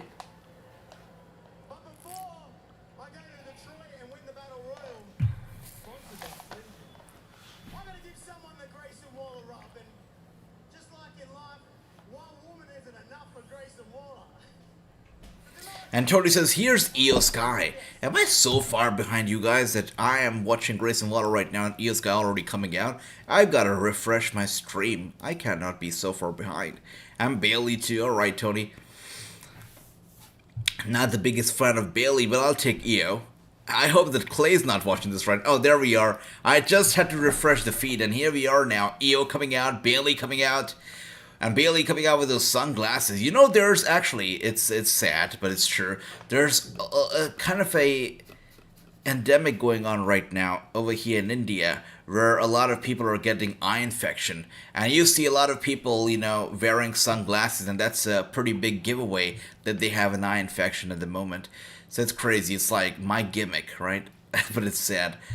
Yeah, so it's going on in India right now. I guess it's because of the weather, the rain. I don't know. I've never seen something like this, but so many people getting this infection these days. Bailey came out with the sunglasses. It kind of reminded me of that. Alright, no, Kid Rock is a big... Oh, I thought you were talking about Grayson Waller, and I thought, okay, what did Grayson Waller do to True? What did Kid Rock do, True? I thought I know nothing about Kid Rock, apart from his songs that he sang for WrestleMania 25, 26, 20... what, 29-2? Or, I don't know. Probably 25, 26 only. I thought they were cool. Yeah. Well, let me know what did he do. Let's see. But Drew's got those big old eyes for Bayley and Io. Tony says Bayley's turning into Saraya. I agree with that. Totally agree with that. Yep. And that's one of the reasons why I don't really like Bayley. Let's see.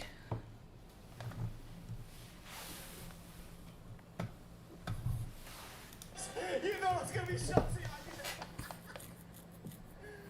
Oh, you're so scared of Shotzi. That's so good. Why are you so scared of Shotzi? Come on.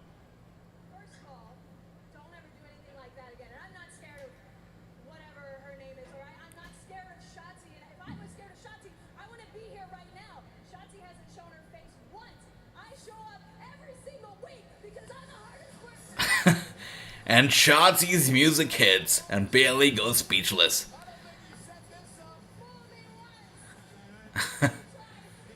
Of course, she comes out here with the tank. Is Bayley gonna run? Is she gonna run away? Oh, Bayley's sending Io Sky here to take care of Shotzi. Io Sky running over, I believe, with the briefcase. Or walking over with the briefcase. There you go. The best in the world, Shotzi, says Tony. Okay. Alright, Tony. I don't know if we're getting a bit too ahead of ourselves right now. Oh my goodness. Shotzi is right behind Bayley. She does not realize that.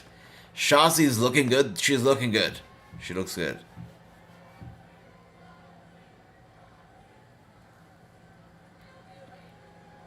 Sweet. A whole new presentation when it comes to Shotzi. Nice. She's rocking the look. Look at her, the clothes, the attire, the tattoos, the hair. She's rocking the look. Oh my goodness. You know what? She would make a pretty good Judgment Day member right now. Just look at her. Oh my goodness. And now with the... Oh, it looks like she wanted to do something to Bayley's hair, but Bayley's not having it. Just runs the heck out of there. She runs out of there. Shotzi like a crazed lady running behind Bayley. Oh, she looks like one of those ladies with 40 cats, does she not? But yeah, oh my goodness, now we've got Zelina. That was Zelina Vega all along in the tank. That's good.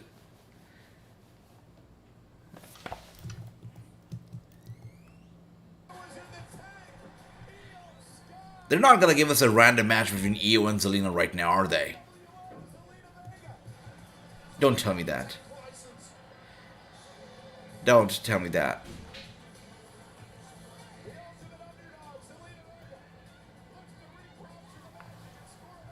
We're not getting a rematch, right?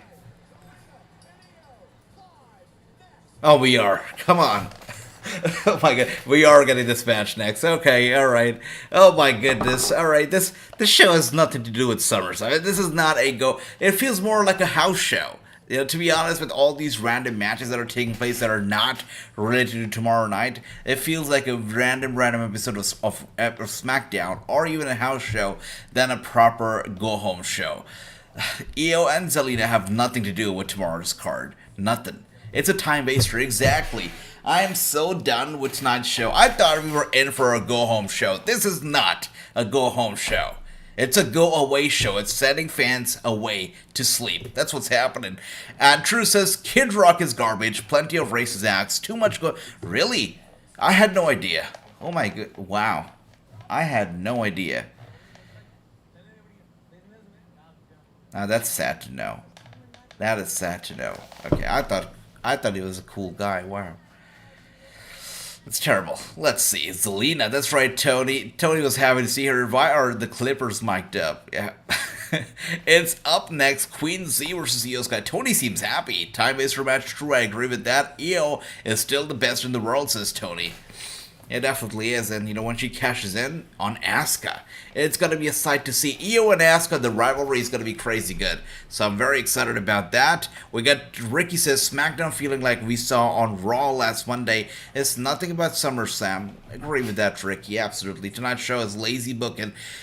I feel like, you know, I guess I've got to give the writers the best, props for what they're doing, because if you think about it, maybe they're trying their best. Just like I said, a lot of the matches tomorrow night are not from SmackDown. They're not featuring SmackDown stars. We've only got a couple matches that are actually featuring SmackDown stars. So there's only so much that they can actually put on the show tonight about SummerSlam.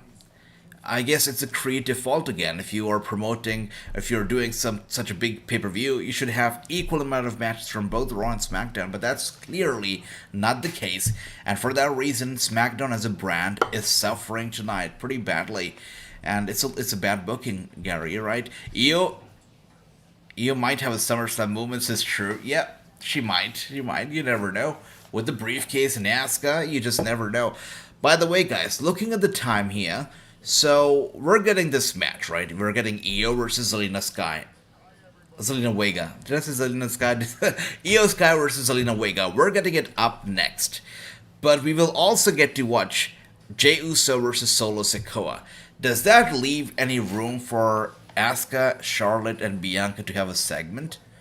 Because we only have 30 minutes left before the show is going to be over. So does that leave any room for those three? Possibly a very short and quick segment.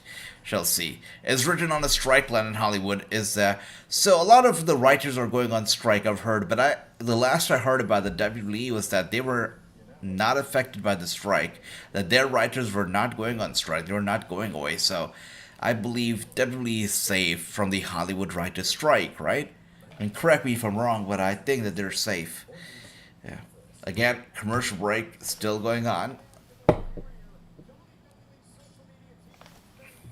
week with main event Jey Uso.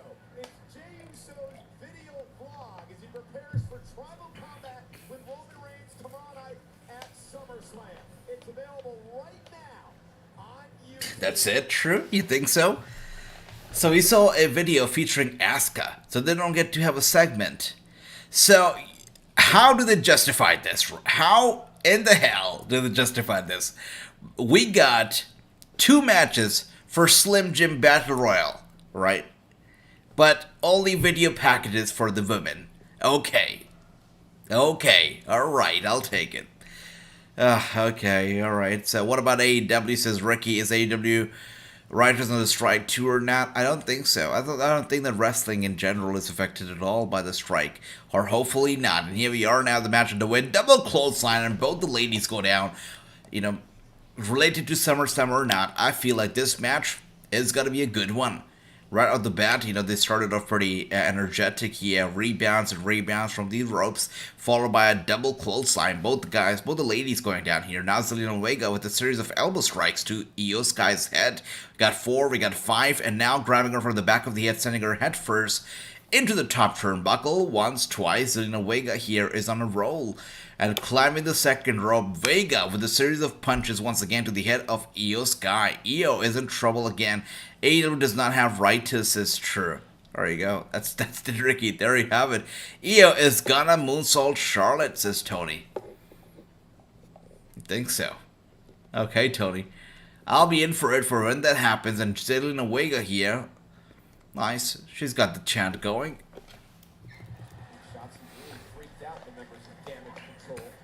Sending Io Sky over to the corner.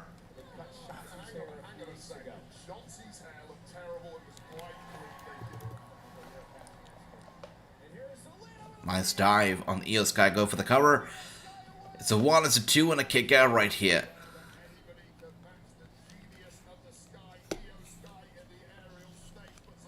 Another kick to the midsection. Zelina Vega on a roll here, going for the ropes, rebounds. And she's got Io in the position. Io with a nice reversal, grabbing Zelina Vega, lifting her up, and she's gonna go for a pile drive. Oh, back breaker from Io Sky. Vega is down. It's good to see Nautic. Nautic, I thought Nautic's not even here tonight. I was literally in the studio, but I did not see you all night, and I was like, you know what? I came to the studio just for Nautic. I got up, I got in my car, and I came back here, because you were not here all night. So, good to see you, Nautic. Welcome. Great to see you. Hope you're doing well. And here we are now. Bailey, whoa. Shotzi is still after Bailey's hair. That's crazy. Whoa. Shotzi looks crazy. I've never cared about Shotzi all this while, but finally tonight, she's got my attention. I like what she's doing. Really is crazy. Man. And Zelina now here looking for a great pin on Io. Io! Whoa! Look at that. She gets the victory, guys. Zelina Vega has defeated Io Sky clean. Okay, guys. Io Sky is cashing in tomorrow and she's winning. She's winning. She's gonna be the women's champion tomorrow night, guys. There's no questions into that. There are no questions here. Io Sky is winning tomorrow night. She's gonna be the new champion. That's it. You know, as it goes, if you're going down on the go-home show, you're going up on the actual pay-per-view. So tomorrow night, Io Sky is cashing in, and she's walking out with the title. That is for certain. Andrew says, I call BS. What is that about, Andrew? Good to see you, my brother, once again. Welcome. And here we are. Ricky says, R.I.P. Bailey hair. Well, they're still there, but, you know, maybe perhaps down the line we get another hair versus hair match. You never know. Zelina wins. LWO wins, says Ricky. That's right. 2-0 for Queen Zelina, says Tony. That was a sweet match. Not bad. And just like here, just like True said, women only get videos. So Asuka got a video. Now Bianca has her turn to get a video, I believe. And we are back from the commercial break. Charlotte. Well, actually, Charlotte already got a video, so this is the final video that we're getting for the women. I'm surprised that they're not really getting a segment here tonight, just video packages. That's surprising. All right, let's see. As much as I love Io, Queen Zelina is one of a kind, says Tony. I love Zelina too. She's great. She's great. She is a hard worker, you can tell. I think Priest and Io Sky cash in tomorrow night. I don't think Priest is cashing in, Brother Ricky, but Io Sky certainly is cashing in. Bianca video, that's right, true. Mustafa, welcome, welcome. Good to see ya. Great to see ya. Nautic, it's not BS, it's true. I was there, and like we were sitting there for an hour. I was like, this is a stupid episode of SmackDown. Nautic's not here. What are we even doing here in the studio? I got up, got in my car, drove all the way down here, and now we are once again in front of the green screen. So, Nautic, it's you. You were not here, and that's why we came back. Bianca, she is so hot, says Ricky. Okay. I love Bianca, Jim Video Pack. Alright, Ricky. I see ya. I see ya, alright.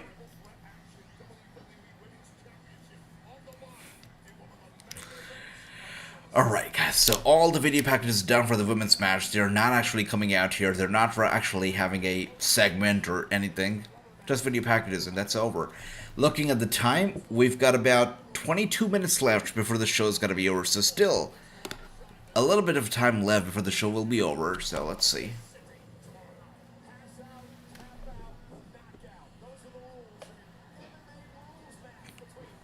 So basically, no pinfalls tomorrow night. That's what they're saying.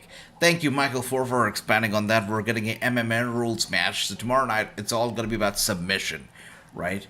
No kickouts. You've got knockouts, you've got tap-outs, you got pass-outs. That will be in effect tomorrow night. So no submission, no pinfalls at all, no countouts, no DQs. I'm assuming only submissions. That's it. That is the rule for the MMA rules match. Again, definitely feels like we should already know all this thing, and they don't really expand on them earlier, but it's cool that they actually took the time to talk about it now. True says they showed video because they are not at Smack. I see. Thanks for that, True.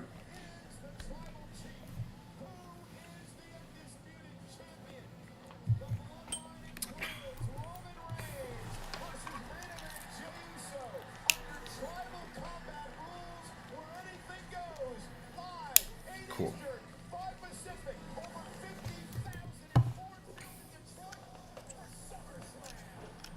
All the men and the kids, they just jump up on their feet and they hold their fingers up.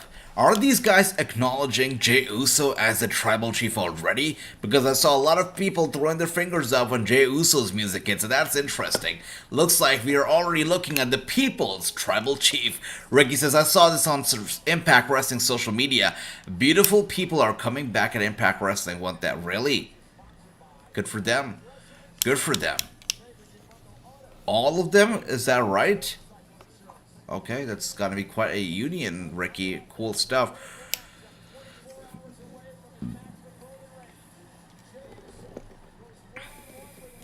And Tony says Warner Brothers Discovery is already rich, promoting both WWE in the UK and AEW US. You know, all these years we said that, okay, fans are the biggest winners. No matter which promotion does better, the fans are winning. Now we can safely say that Warner Brothers are winning no matter which promotion does better because they've got both of them, right? So they are winning. That's right. Impact 1000 next week is true. This won't be a much of a match, is true. I agree. But we're possibly going to be getting like 5 minutes of action, lots of commercial breaks, and towards the end, is Roman Reigns coming out? What do you guys think? Will he come out? Let's see. Thanks for that, Ricky. I'll take a look at that. Awesome Kong will appear. Really? Wow. Cool. Cool. We haven't seen Awesome Kong actually appear on TV ever since that NWA pay-per-view, did we? The NWA pay-per-view where she announced her retirement, and then Taryn Terrell and all these other ladies came out and tried to bully her. We haven't seen Awesome Kong since then on TV, right? So it's been a while. It's been about 2 years at least. So it's good that we're gonna be seeing her tomorrow, next week on Impact 1000. It's gonna be a good show. We're gonna do a watch along for it, yeah. Impact 1000. I think it's must see. It sounds like it's gonna be a great episode. So we'll do a watch along for Impact 1000. That's right. Once again, commercial break in full effect. I've got to say, guys, tonight's show was not a good go-home show. One of the worst examples. If you want to put out an example of a terrible go-home show, this is gonna be it. Like the go-home show for SummerSlam 2023. Yeah, terrible. All right. Anyways, guys, did you know that WWE is coming to India? I'm pretty sure that everybody already is aware of it by now, but. You know, there's a few things that I want to talk about it very quickly. First of all, the tickets are dirt cheap this time around. The last time WWE came to India, you know, the tickets were expensive, and they could not sell out the show. They had 2 shows planned in India, and out of which they were not able to sell out even one. It's true, and that's why they had to force one of the shows to be canceled. And they just, you know, did with one of the shows only. Canceled one of the nights, did only one night instead of 2, and that too was not a sold out crowd. That's how expensive the tickets were. This time around, the tickets that are available, you know, for the WWE India show, they are very, very cheap. We're talking 500 rupees and 800 rupees. Very, very cheap. If you go to watch a film at a theater, you know, in a cinema hall, that costs more. So we're talking 500. I'm going to convert that to dollars right now for you guys. So that's the starting price for the show, right? Obviously. So if you convert that to dollars, that's $6, guys. That's $6. And we got Moons here. Good to see you, Moons. Welcome. So that's $6 right here. The tickets for the show, they start at $6. Then they go over to... We got... $9 is the next tier. Then we got the next tier is $18, and then the ringside tickets actually are expensive again. That's where they got greedy. But the ringside tickets, the most expensive tickets, are $181. Still, quite a bargain for anybody who's been to an American show or, you know, show overseas. You know, $181 will still not get you anywhere near ringside. I've been to SummerSlam 2015, where we saw an incredible match between Brock Lesnar and The Undertaker, so that was my money's worth. I was okay with that. But I paid $250-something, and I sat all the way up, guys. I sat in the 250th section, and I paid over $200 for that ticket. So, you know, $181 sitting ringside is not bad at all. And that's that. And let's see. True says Impact nearly decade after Raw and has reached 1,000 episodes. It's awesome. Polsky once again. Moons, good to see you. Welcome, welcome, welcome. Did you have a good view, brother? 200 section. You know, 200 section. It's not the most fantastic view, but I was there. Not just for the Wii, I was there for the atmosphere. I was there to witness Undertaker and Brock Lesnar live. It was amazing for me, so I loved it. I loved being there. It was the atmosphere that did it for me. It was great. Awesome stuff. And let's see, are you going to see the WWE Live show in India? Asked Ricky. I haven't bought my tickets yet, and I haven't made my plans yet. It is taking place a bit far away from me, but that's okay. We can still commute. That's fine. I will be reaching out, to the WWE, I guess, soon, and we'll see if there's any media conferences happening post-show, and something, is happening, then I'll be there. If there's no media conferences happening, then maybe not, but we'll see. If I can get, if there's a press conference happening after the show, then it makes sense for me to be there. But otherwise, possibly not. But we shall see. I'll let you guys know. And here we are, Solo Sikoa grabbing Jey Uso, tossing him around. The show is interesting because they're calling it the Superstar Spectacle. Superstar Spectacle. And that usually, is a sign that, okay, the show is going to be live and it's going to be on TV.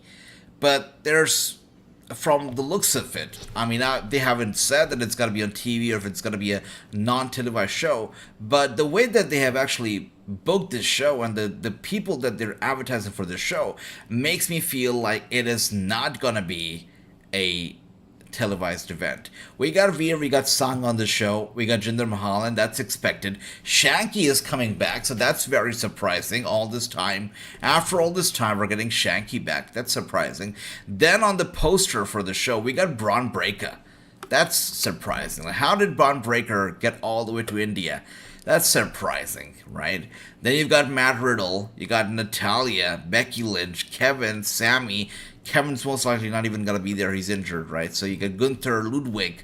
Then you've got Odyssey Jones. Odyssey Jones is like an NXT guy, right? He's an NXT guy.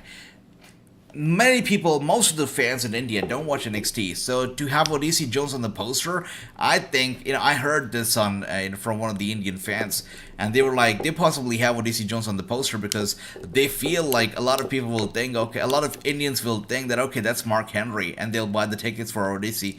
But yeah, the booking for the show, the people that they've booked for the show seems very, very random. So that's that.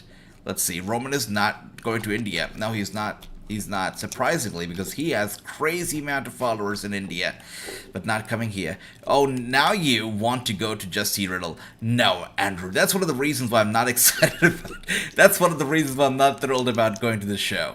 No. Yeah. I can't. But here we are once again, Solo Sikoa grabbing Jey Uso.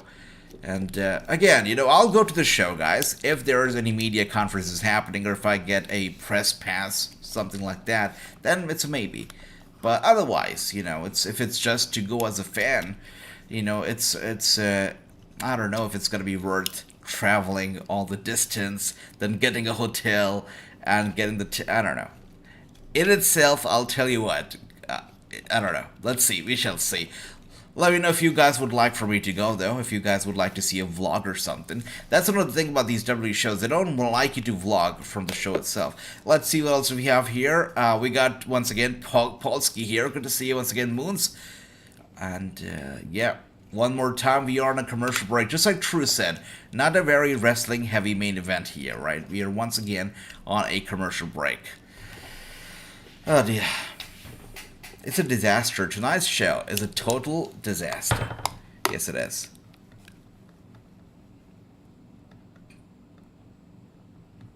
Actually, let me go over to the website where they're selling the tickets, and let me see what tickets are still available.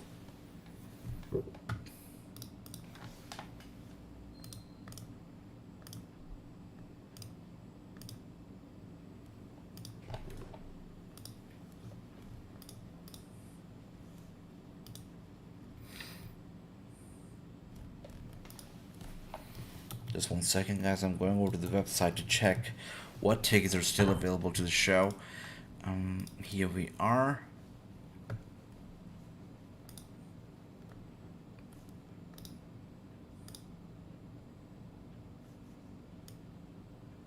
Let me try to get that. Oh, there we are. Cool stuff. Okay, so we're trying to get to WWE, and where is that? Events happening near you. That's not that. Okay. Gonna try and find. Let's look it up here, right? Let's look up WWE. And what do we see? Here we are, Superstar Spectacle. Once again, this is the poster. So you see Shank, you see DC for some reason, Ludwig, Gunther. No Vinci. They're not advertising Vinci, so Vinci's not coming to India apparently.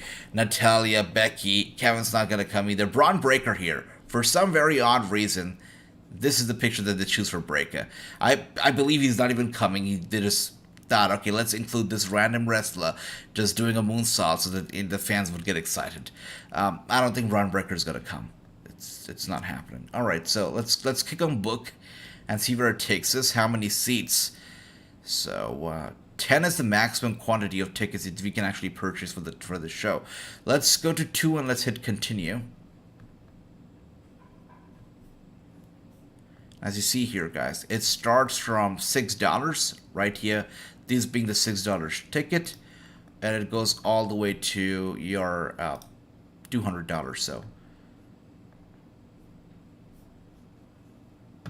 Wait. Okay, are you kidding me right now? Okay. Oh my goodness. Wow. Indians are rich. Anybody who told you otherwise, you know, they're lying to you. Okay, so it's sold out. Anybody who told you that Indians are not rich are lying. I'm kidding. But that's crazy. That's how crazy Indian fans can get. The ringside tickets are sold out. The ones that are here, right, not ringside, the floor seats are still available, but they're not, your ringside tickets, so that's that. Yeah, all the other tickets are still available. The cheapest ones are still available. All of them are available, except for the ringside. They're sold out. Anywhere else, you'll see ringside being available and all the other ones being sold out. But here in India, all of the others are available, but the ringside, it's gone. And the funny part is that they're actually calling the ringside seats the elite seats. Alright, WWE feeling the AEW effect here in India, it seems. Alright, so elite seats are gone, just like that. Alright, cool. And let's see, Ricky says, send money to AJ no. Rich Ricky. Kidding.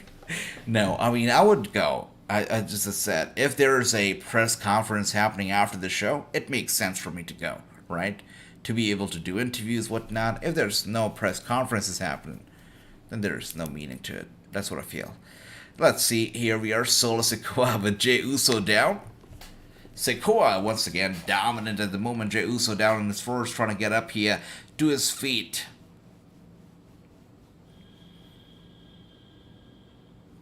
Punches to Solo Sikoa over and over again. Sikoa grabbing Uso by the head.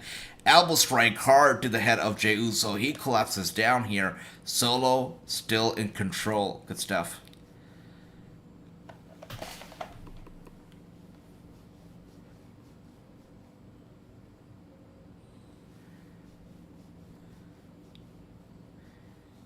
This is not a very good look for Jey Uso. I mean, if he's having a hard time against Solo Sikoa, you can only imagine the kind of performance that he'll put on against the Tribal Chief tomorrow night, right?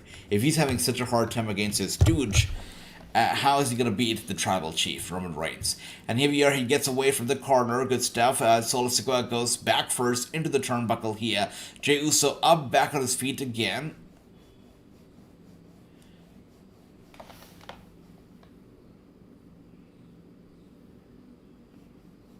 Wow.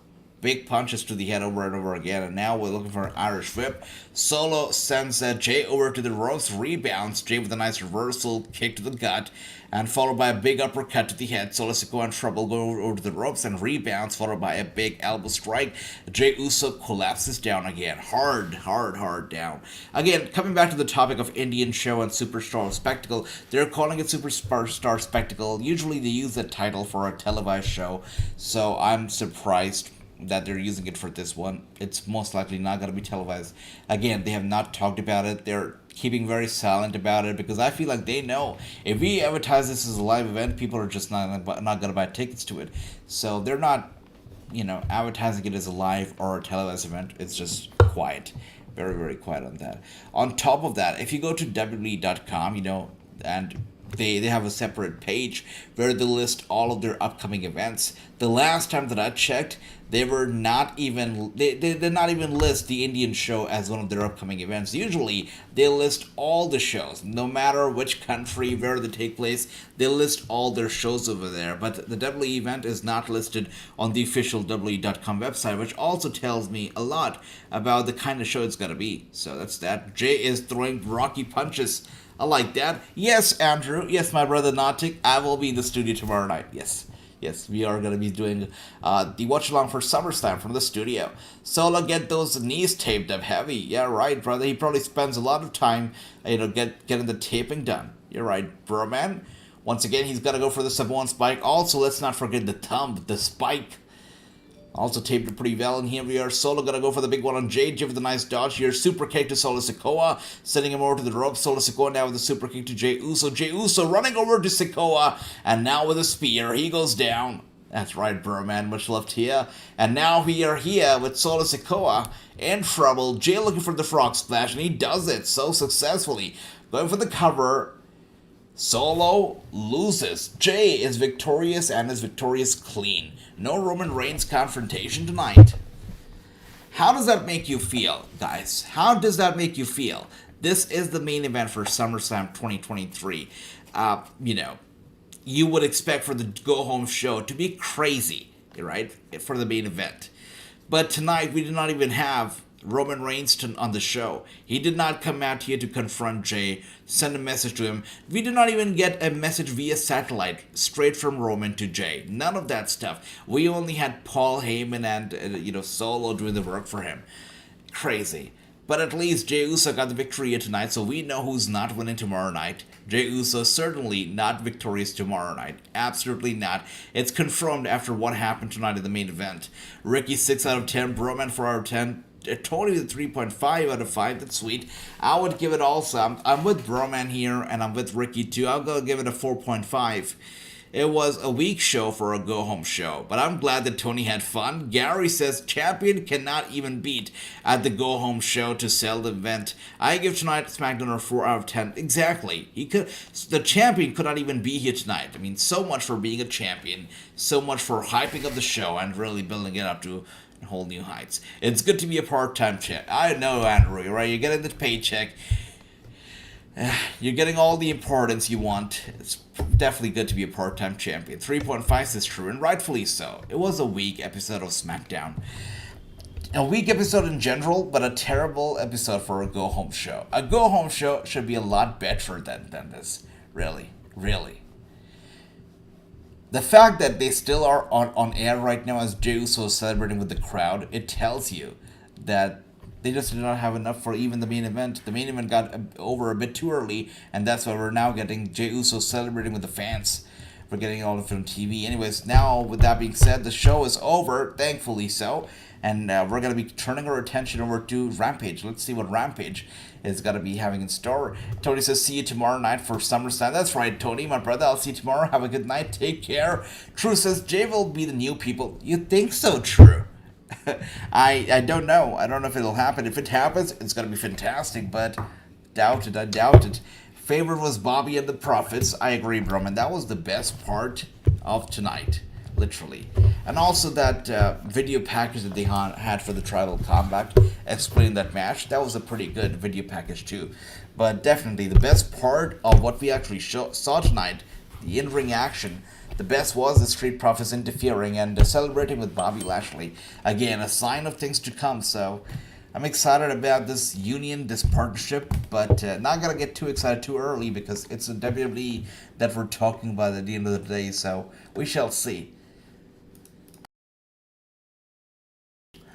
Alright guys, with that being said, a lot of commercials. I'm getting a lot of commercials these days for the new Twisted Metal, is it a movie? A movie, I believe. Twisted Metal, also a pretty famous PlayStation game from back in the day.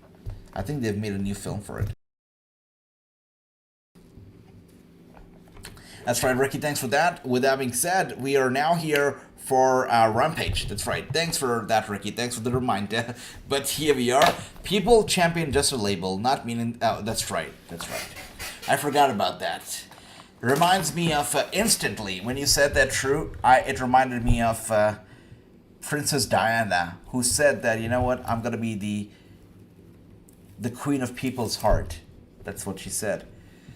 Will not be a queen of this empire, but I will be a queen of people's heart. What a lady. What a role model, right? I guess Apollo Crews and Shelton Benjamin are the two odd men out, says Gary. Yeah, they're definitely out of there. Cedric Alexander too. Cedric Alexander is not going to be a part of it either. Absolutely not. Broman says, how do you feel about the new women's champion? I'm happy, Broman. I'm happy to know that she does the champion. It's cool. Did you enjoy the Dynamite 200 show? Also, guys, I have not heard from anybody about RVD. I know Andy was talking about it earlier and Ricky was talking about it, but True, Gary, Broman, nobody has told me about RVD, not Tick, Tony. No one's told me about how they feel about RVD returning to actually making his debut in AEW. Let me know your thoughts. If you were happy to see him, let me know. How do you feel about him joining the company? And let's see. Ricky says, "Oh, James, where are you?" I know, Ricky. I know. All right, Andrew, I'll take a look at the message in a second. Let's see. First, trying to get into Rampage. They're, once again, not showing the show on TV.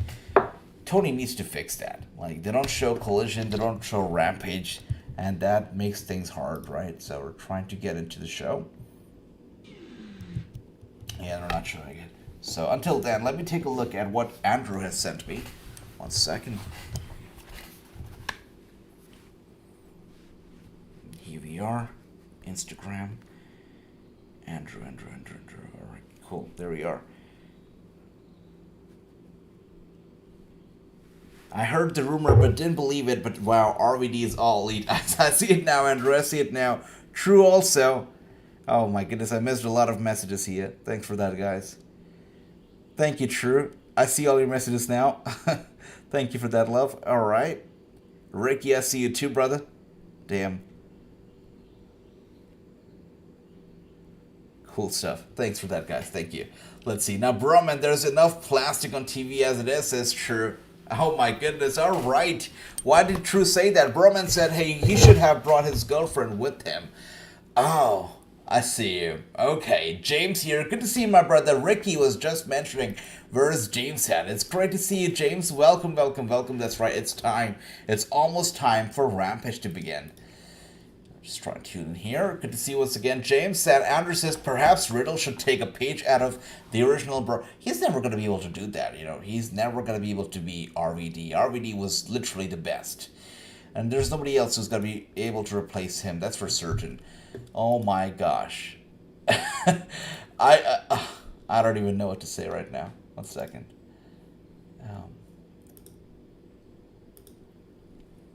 Okay. I don't know. I just saw a streamer on Twitch, right? And they're streaming. It's cool. They're showing the whole episode of Smackdown on Twitch, but they're hiding their face with this emoji. And okay, cool. But what's the point of streaming if you're gonna be doing that? And I guess they're just here to show the entire show. That's about it. Anyways, James says, hello, Ricky. Much love to you, Ricky. Hardy's and Keith Lee. Oh, my goodness, really? That's a great way to start off the show. Holy crap. Okay.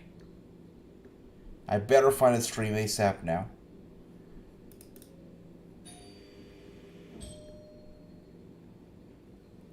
Right? Much love to everybody. Good to see everybody. James, great to see you. Just trying to tune in to AEW, guys. Just hold on 1 second.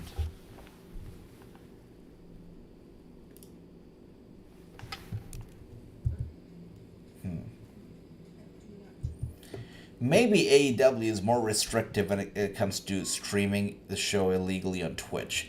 Because, when it comes to WWE, everybody streams WWE on Twitch. But AEW, you don't see a lot of people doing that. You don't see a lot of people actually coming out here and streaming AEW. You barely see that. And again, right now on Twitch, I can see people streaming WWE, but nobody streaming AEW. And I think that AEW has to be more restrictive. They have to be more active. I know, true. That's what I'm trying to do. That's what I'm trying to do. Ricky, James is so ready for the. Oh, I am ready too, brother. Absolutely, totally ready. 1 second, guys. Let me very quickly get my computer on. The thing is that, true.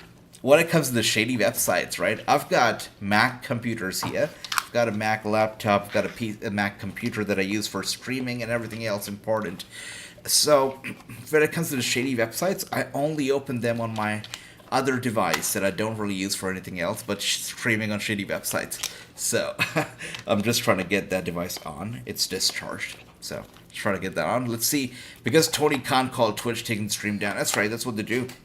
And you know, when I was with Twitch, this is something I'll tell you about. When I was with Twitch, and I was telling them about, you know, how people stream the entire shows on your platform. Is that allowed? Is that legal? Can I do that? I asked Twitch firsthand about all of this stuff. And you know the answer that I got to it from most of the people working for Twitch? They told me, do it as long as you don't get caught. Or they told me, create a Discord server and stream it on Discord. You know, that's what they said. So they said, if you want to do it, but you know, if somebody catches you, then you know, we're not going to be responsible, or stuff like that. Basically, for them, it's all about the views. If you're getting those views, that's all that matters, nothing else. All right, let's see. I snitched. What are you talking about, True? Why would I ever snitch on anybody? What is that? Alright. Let's see. I love seeing Sky Blue. Oh, are you talking about all those people? Yes, I snitched on them. Yes. They're doing the wrong thing, so I was quite mad and I told Twitch about it, and they knew about it. They know about it.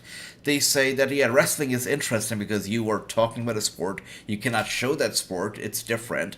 So, yeah. But they were like, you know, if you want to stream it, you stream it, but you've got to be smart about it. That's it. Are you going to be doing Twitch anymore? Says James. James, I will be doing Twitch. I'm not saying goodbye to Twitch. But once SummerSlam is over, you know, and we're done with it, it's in the back rearview mirror, I'll let you guys know exactly what we'll be doing on Twitch moving forward. But just 1 second, guys. I will be... Cool. We're here. All right. But I'm pretty sure Rampage must be off to a very good start. James, if you want to know about SmackDown, I'm pretty sure you do. I'll tell you. Tonight's SmackDown was super interesting. It was the go-home show for SummerSlam, with not really a lot of go-home kind of content. We started off, there's a Slim Jim. James does not watch WWE anymore, so I know that he'll appreciate this a lot. Tomorrow night on SummerSlam, we are actually getting a Slim Jim Battle Royal. So WWE decided to dedicate basically the first 45 minutes of SmackDown towards that Slim Jim Battle Royal. But also, towards the end of those 45 minutes, we saw the Street Profits, Montez Ford and Angelo Dawkins coming in and attacking the guys in the ring before celebrating on the stage with Bobby Lashley. That was the best part about SmackDown. And then the most important part next was, I believe, a match between Jey and Solo. And apart from that, I cannot really recall anything else that happened. Shotzi came in and she tried to shave Bayley's head bald, but that's about it. So that was like SmackDown for you. Everything else was filler, was a waste of time. That's it. That's it. Alright, anyways, let's get in here now.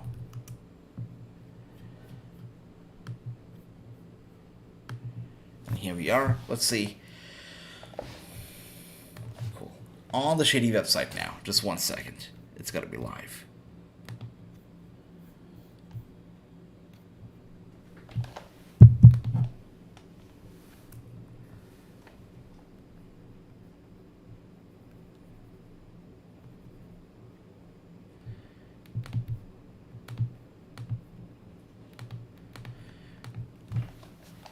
Guys, also take a look at the shorts. I will be posting shorts regularly on YouTube now.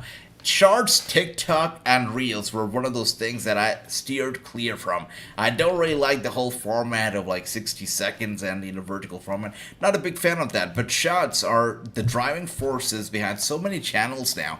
Lots of channels just built on shorts, so, you know, we'll be doing lots of shorts content moving forward too, so take a look at them and let me know how do you like them. And here we are now, the match underway. Keith Lee basically in control here, wreaking havoc in the center of the ring. ring, going for the cover. It's a 1, it's a 2, and the cover's been broken up. Quite a sloppy way to break the cover, but here we are now.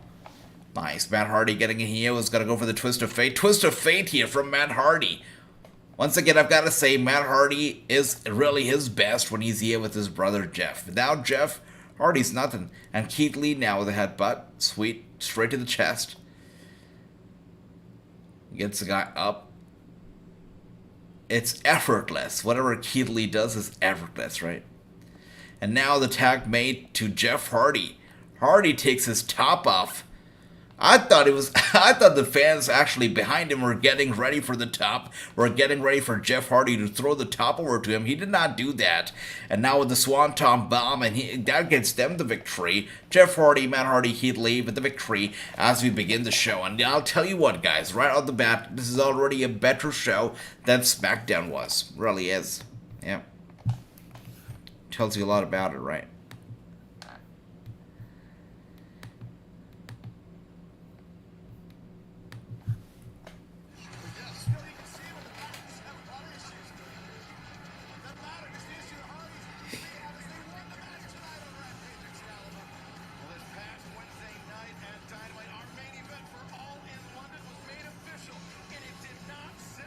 That's right, true. The best show ever. That's right. Wait. James Cesaro, which was amazing last night. Okay. Alright, let's see. I picked Ricky Stark to win the Real World Championship tomorrow night on Collision, says Ricky. Oh, that's sweet. That's sweet. Matt and Jeff Hardy help out the Young Bucks, and Kenny get Young Bucks win last night on Dynamite 200. Alright, that must... Dynamite 200 just sounds like a great show. I've got to watch more of it. Best show ever, true indeed. I think Rampage is better suited for Sunday morning show. Wow. I think I know why you say that, brother, because, you know, like tonight, I feel like tonight is one of those nights that SmackDown has me at least. I don't know about you guys probably feeling the same, but SmackDown has me feeling so exhausted that Rampage, I know that Rampage is like a sweet dessert after a main course that was not that good. Rampage always, you know, makes it up for it. But SmackDown tonight was so exhausting that I don't have any energy left for Rampage. So I understand why you're saying that Sunday night, but again, Sunday night is a very tough spot. You've got pay-per-views taking place Sunday night, and then you've got people having plans going out Sunday mornings or Sunday night, whatever it takes place. You know, Sundays people can be busy, so Rampage could have, you know, I don't know, competition, or maybe just would not be well suited for Sundays. It'll be interesting. And Strong will join the Kingdom, says True. I think so too, brother. I'm hearing this on Dirt Sheet. Warner Brother Discovery wants to bring SmackDown on TNT. I see. They are loving. Warner Brothers, by the way, are loving their wrestling. They cannot have enough, right? They've got the AEW in the US, they've got WWE in the UK, and now you're telling me that they want SmackDown on Warner Brothers as well, on TNT as well in the US, Ricky. That's crazy. Warner Brothers, they love their wrestling, and that's for certain. Anyways, we are once again on a commercial break here.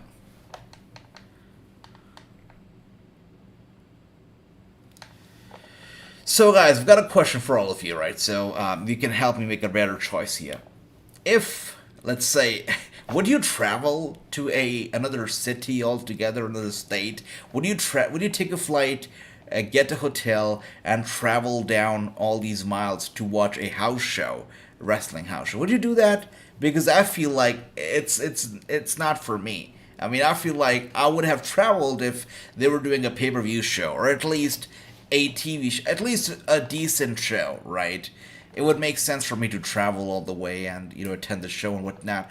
But the fact that it's just a house show, or it seems like it's just a house show right now, makes little sense for me to travel. Let me know if you would do what would you do if you were in my shoes? I did it before, Sister. Did you do it for a non-pay-per-view? Because I would do it for a pay-per-view. I've done it for WrestleMania. For WrestleMania, I traveled across the oceans, right? I traveled all the way, you know, from here all the way to the U.S. for WrestleMania, because it's WrestleMania. But a house show is what it's interesting. I like to see Rampage go Tuesday head-to-head. I would like that too. I would actually like that too. I think Rampage Tuesday night would be fun. I agree. Sujit Kaur, good to see you. Welcome. James says probably not. I see. That's right. Ricky says, I want to say yes, but maybe AJ. All right, Ricky. Okay, all right. Ricky says, I do mind going to see pay-per-view shows. Exactly, for a pay-per-view show, it would make sense, but otherwise, not too sure. Again, if they are doing like a press conference or something, I'll be there. If there's no press conferences happening, then tough chance. Now, it was a TNA house show in Louisiana some years back. I see.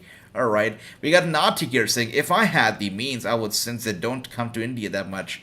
All right. Cool. The last WWE show that I actually attended in person was pre-pandemic, was the 2019 WrestleMania. After that, I haven't been to a WWE show, so that's that. Once again, I was talking about the tickets and how dirt cheap they are. They really are cheap. Starting from $6, going all the way to $190. And the $190 tickets are sold out. That's the part that gets me the most, right? The most expensive tickets are sold out, and the cheapest, like last time that they came to India, the tickets did not sell out. And the one reason why the fans said they were not sold out, was because they were expensive. This time around, they're offering very cheap tickets, and the most expensive ones get sold out, and the cheapest ones don't. So cool. By the way, the arena is a 5,000 something seats capacity arena. With the stage and everything, will probably be roughly around 5,000 or 4,000 something seats. So a decently sized arena here for the show, for the house show. That's right. Here's your Ducks. Not a big fan of the Ducks. Yeah. Matt and Jeff, I see you just awkwardly standing there staring at us. Yo, guys, Wednesday. Thanks for having me. Thanks for having me. You got it. Great match. Thank you. All right. Very much. So I heard you guys are re-entering the tag team division. We just stated that. So if you're going to re-enter the tag team division, why not just dive right into the deep end right from the jump and face the GOATs, Matt and Jeff Hardy? Holy crap, it would be freaking awesome to wrestle the second best brother tag team of all time. The second best brother tag team of all time. I guess they're talking about... Oh, man. I was about to say they're talking about themselves, but that would be too much of a compliment even for them, right? But I guess we're going to get a nice feud between these two. Okay, Cool alright. stuff. Let's see what else do we have here. Jeff Hardy looking ripped. Yes, he's looking good. He's looking good and healthy. That's what we want. And Ricky with the Ducks. That's funny. Jeff Hardy looking great indeed, Ricky. Big ol' eyes for Jeff Hardy. I see you, Ricky. I see you. We got Paul White now. All in London from the world-famous Wembley Stadium. This past Wednesday at Dynamite, it was announced that in the main event at All in London, it would be MJF putting the AEW World Championship on the line against... That's awesome. Great main event. Great main event. It's gonna be good.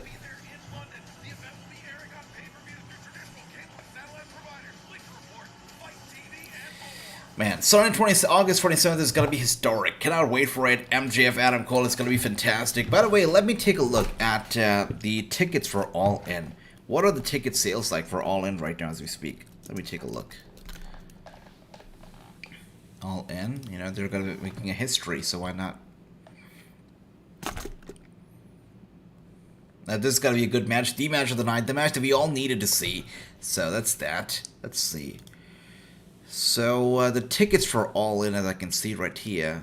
Wait a second. So, we are here at the All In tickets. Ticketmaster.com. So, you've got tickets available in various sections. All the blue ones are available. Some ringsides available as well. So, you've got a lot of floors here are sold out, as you can see. Much of the floor seats are sold out. But you've got some ringside tickets that are still available. Some of them. Again, if you zoom in here, you see more of a look at it. So very few of them are available. This one going up for 2,000. My goodness, 2,000. This one has to be another 2,300. There you go. British currency, of course. Got 400. Not bad. Resale tickets 500. That's terrible. 800. I see the floor seats are expensive. This is a good deal. If you're getting it for 400, that's a good deal. What about this section here? This one is for 476 again. Oh my goodness. It depends on the view and what view you get. The cheapest ticket's for 27. It's going up for 27, so that's that. Here we are.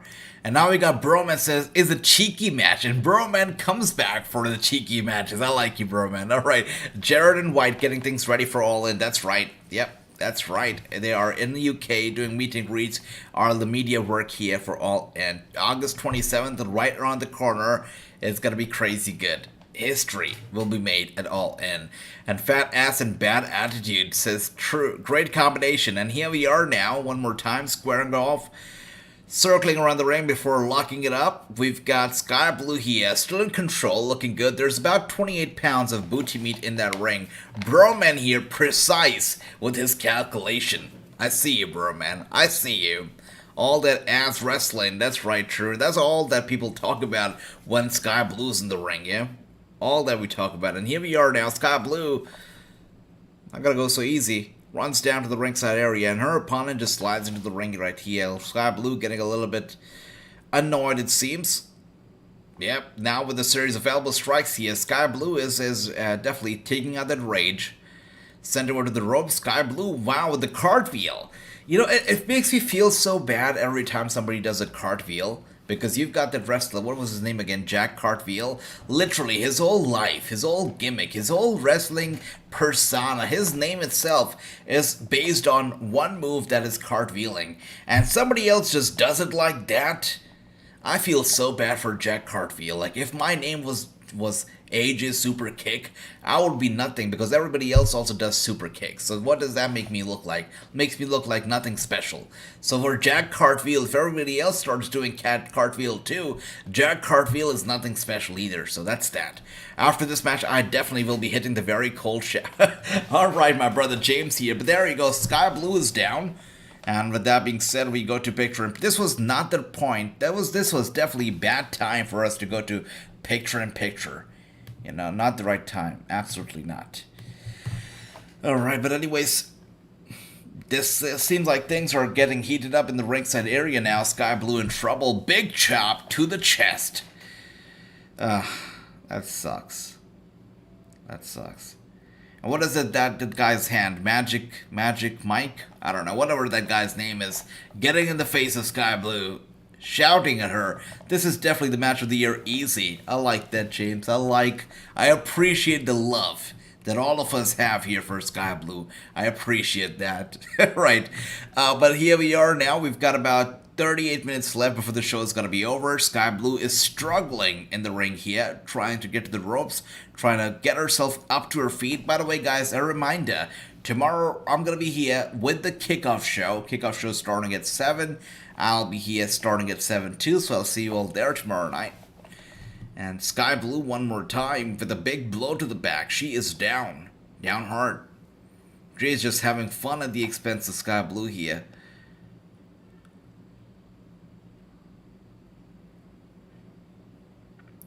Oh my goodness. Steps on the hair of Sky Blue and pulls her arms up. Talk about torturing your opponent. I see you, Ricky. I mean, Sky Blue is really getting tortured here, and all that you can talk about is booty. Ricky, you've let me down with that comment. I'm just kidding. Mustafa says, I like to see Uncle versus Bray happen, but this... Uncle who, Mustafa? I mean, do we still talk about Uncle Howdy in 2023? Like right now? Do we still talk about... Uncle Howdy's gone. And I don't think that Uncle Howdy's ever coming back. To be honest with you guys, I never quite understood Uncle Howdy. It was just a very ugly mask, right? I never quite understood Uncle Howdy. Never did. Yeah.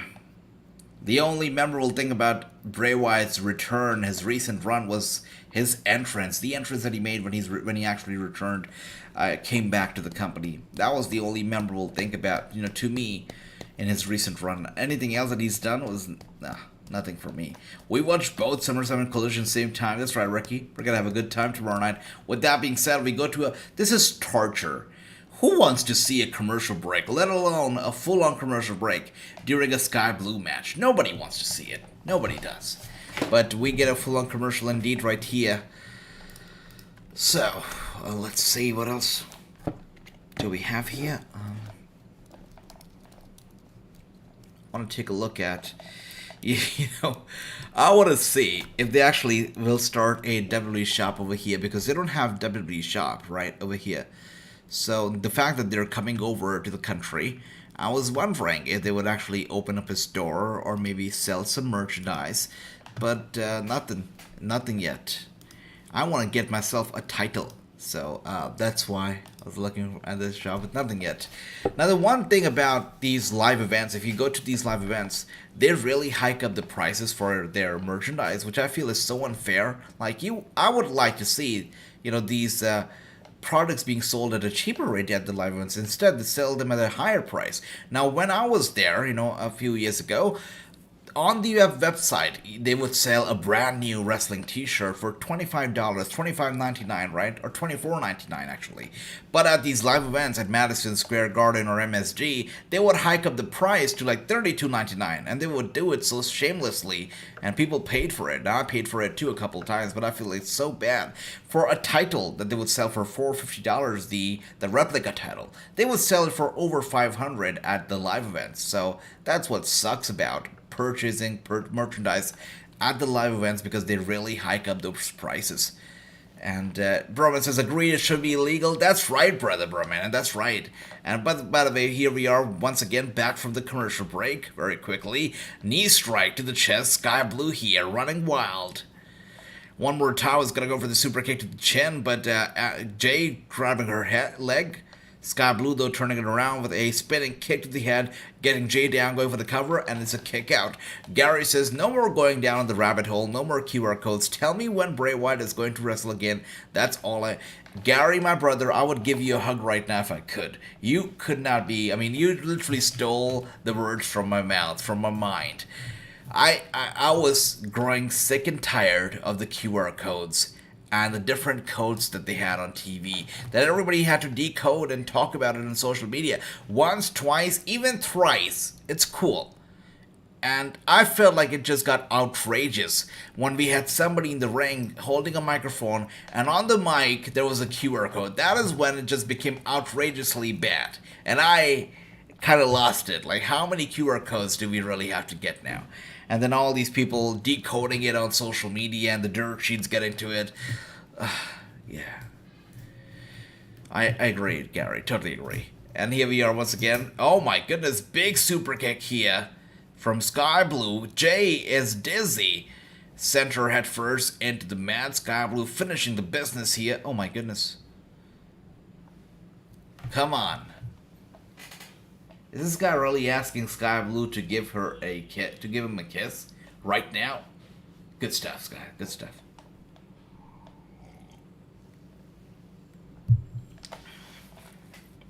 The audacity, right? The audacity. And now Sky Blue, is she tapping out? Really? Oh, wow. Sky Blue can make a grown man cry, and you just saw right there, somebody sitting over there in the audience almost broke down into tears after watching Sky Blue tap out. But Blue has lost the match thanks to this Jericho Appreciation Society. Anna Jey with the victory over Sky Blue. With that being said, guys, we are, by the way, Anna Jey is looking stunning. I know Sky Blue took away a lot from Anna Jey tonight, you know, of course. She's got the look, she's got everything in there, but Anna Jey also looking pretty damn good. Very sharp features. We've got 22 minutes left before the show's got to be over. And Broman says, great match. We are so... I don't know, guys. I think we are being a little bit biased when it comes to Sky Blue. You know, we can just see her in the ring, and she could do nothing. She could wrestle a broomstick, and I know that Broman would give her a 10 out of 10. I think we're being a little bit biased here, right? Oh, there you are. That's right. True. She is squatting Renee. Yeah, I love how Renee is just maintaining her composure and staying all calm as she does the interview. That is hilarious. You better brush your teeth. You better put your PJs on. You better clean out the gutter, wash the car, and you better re-caulk the tub, because tomorrow night on Collision, Mama's coming home. Has Moxley ever done that? I'm pretty sure he's not, but I'm pretty sure he's gonna try that when they get home tonight. Okay, and now we are here with Paul White and Tony Schiavone. September of 2020. Two teams are going to enter. Hopefully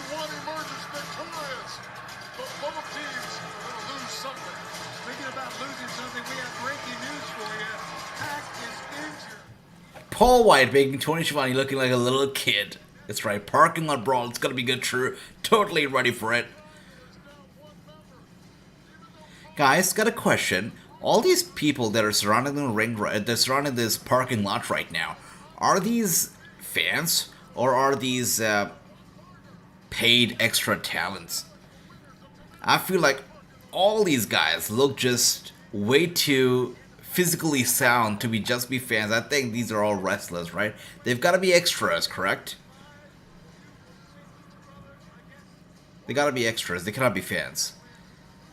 That's right. Paid, says Ricky. There you go.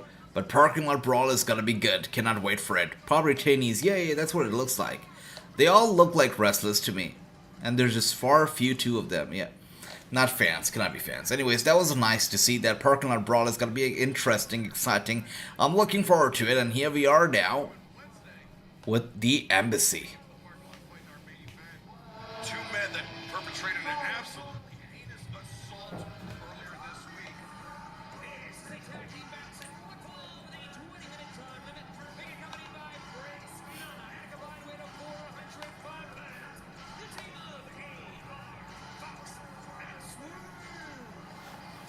Am I the only one who also wants to see a storyline? I mean, really a nice storyline between Swerve and MJF. Both of them are absolute a-holes. Both of them are terribly bad people. Terrible people, right? I want to see these two actually collide and going after each other, tearing each other apart. I think that'd be pretty damn cool. Wow. Wow. That's right, Swerve and Fox. That's right, brother. It's gotta be good. Oh, dear. Oh, dear. Oh, Tyshawn Perez and Logan Cruz have no idea what they're in for, and Logan Cruz wearing those yellow and rocking that yellow and blue as if he's Logan Paul, but he's only Logan Cruz, and he's here to get the F, that's for sure. Fox wearing Wayne's blood tank top. Oh, I see, that makes sense. Thanks for that, True. That's a nice catch. All right. You're right about that. Totally. It's not going to be more than 5 minutes. We're looking at... Yeah, definitely not more than 5 minutes. 11:02 right now is the time.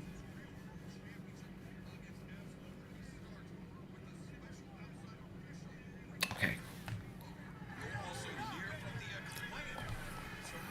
Tomorrow night's Collision is going to be great. Of course, head to it against SummerSlam. So that's exciting. We're going to be seeing Ricky the Dragon Steamboat tomorrow night, so it's going to be great. Also going to be seeing FTR taking on Big Bill and Brian Cage. They're defending their AEW World Tag Team titles tomorrow. Another big match. Fox here. In control. Just going to go for the big dive here to both Logan Cruz and... What's the other guy's name again? Tyshawn? I don't remember. But yeah, both of them go down pretty hard. Fox in control here. 1 minute. 1 minute has elapsed right here. 1 minute into the match. I got ads, break, says Ricky. Ricky, YouTube Premium is your best friend, brother. And once again, Swerve and Fox working together here. A big powerbomb from Swerve Strickland. Once again, a minute into the match here. A minute and a few seconds.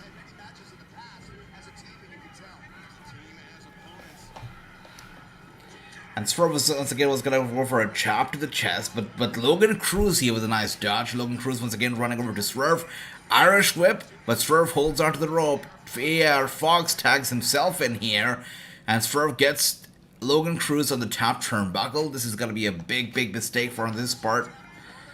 Fox jumps into the ring here. Uppercut from Fox. He grabs Logan Cruz from his arms, his hands, tosses him down, takes him out. 2 minutes into the match here, and looks like Swerve is going to be finishing this up now very quickly. It's going to be over quick, guys. 2 minutes and a few seconds into it.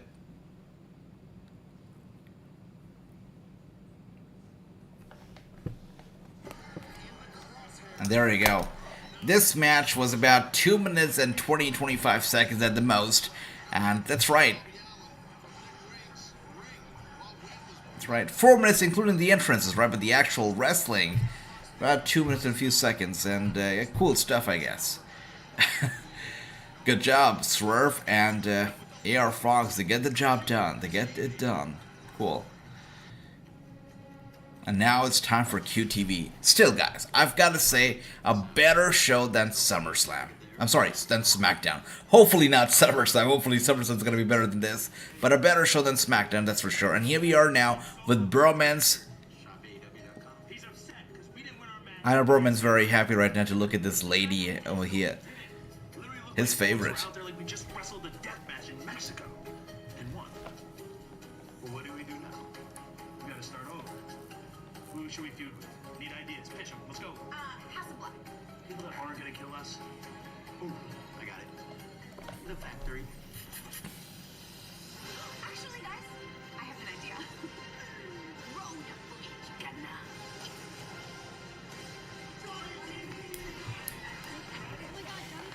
That's right. And I'm here to issue an open challenge to whoever's been on television.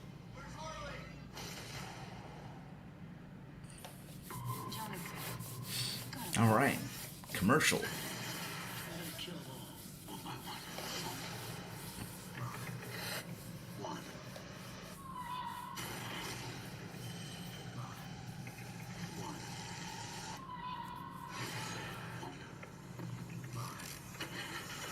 Is that a Jaws film that's coming up?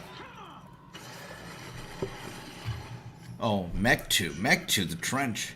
Now playing in theaters, alright, we'll have to check it out.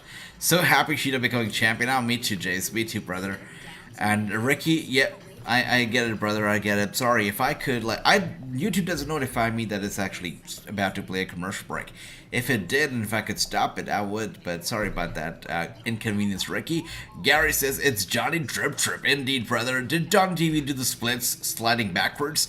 Something that only Johnny TV can do, right? Only he can do. I cannot imagine myself ever doing anything that he does, especially a split, and that too backwards. Cannot. All right. Once again, commercial break. What is this? What is this commercial break for? I've seen worse. What is that, Pepsi Man? Looks like a new kind of a superhero altogether. What is that? Blue Beetle. The logo on the back seemed like Spider-Man kind of logo, so I was intrigued. But Blue Beetle. Is this a new superhero? I've never heard about the Blue Beetle ever. Am I out of touch here? Have I been living under the superhero rock? Because I've never heard of Blue Beetle ever. I've heard of the Beatles. Beatles great, but the Blue Beetle never. Let's see. Was this ever a comic character, or is this a new thing?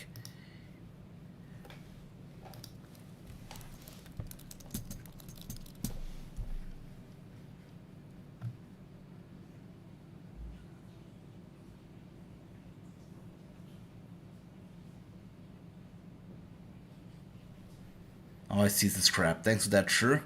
I see. It's a DC film. Makes sense. It's a DC film. They needed something like that. They needed a character like this, right? Because Marvel's got Spider-Man. Of course they needed Blue Beetle. Cool. August 18th. Well, I'll be checking out Blue Beetle. It definitely seems interesting to me. We shall find out if it's going to be a success on the market. Cool. They are projecting a domestic total of $27 to $55 million. A total. So we shall see. But anyways, James says, it's hard to believe that lady from QTV, Harley, I believe their name is Zion Quinn's wife from NXT. Really? Okay, that's awesome. What I get for Zion Quinn. Good stuff. That is cool. But Harley is awesome. I mean, I'm still in love after that rap performance from her in that music video. I'm still in love. Yeah, that was cool. That's cool. You know, it kind of showed it really showed off her personality, her charisma, and the fact that she can do it all here for wrestling. It's great. I really enjoyed that whole, music video. And now we are here with Brian Cage, of course, Big Bill, who are going to be fighting for the Tag Team Championship tomorrow night. Blue Beetle has been around for several decades. True, I definitely have been living under the rock. Cool. Thanks for that. drink your tequila, and kiss those titles goodbye. Because tomorrow night we're coming to your hood and we're gonna embarrass you. Embarrass? Come on, they already are embarrassment. Look at you. You guys come out like some sloppy joes trying to represent the championship? Let's get real. Look at me, Bill and I. Over here. Just too jacked, too juicy, too swollen to control. Got the tower of the machine, the gargantuan giraffe, and the vanilla gorilla. There we go. Name's gonna go on. Alright, my brother Ricky, I'll see you tomorrow night, brother. Take care, have a good night. I'll see you tomorrow for SummerSlam. It's gonna be good.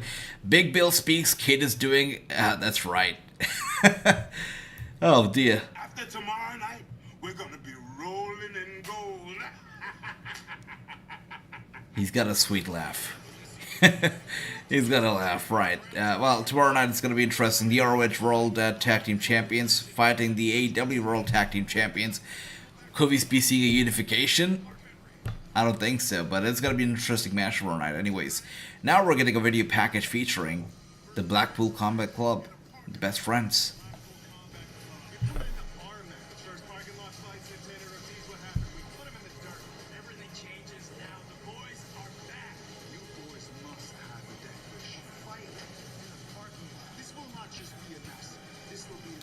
And Santana and Ortiz, I believe, who was it that we were talking? I think it was True, or was it Nautic that I was talking to about Santana and Ortiz and all that's in the news about them. I think it was Nautic. Yeah. You know, getting back together, the band's coming back together here.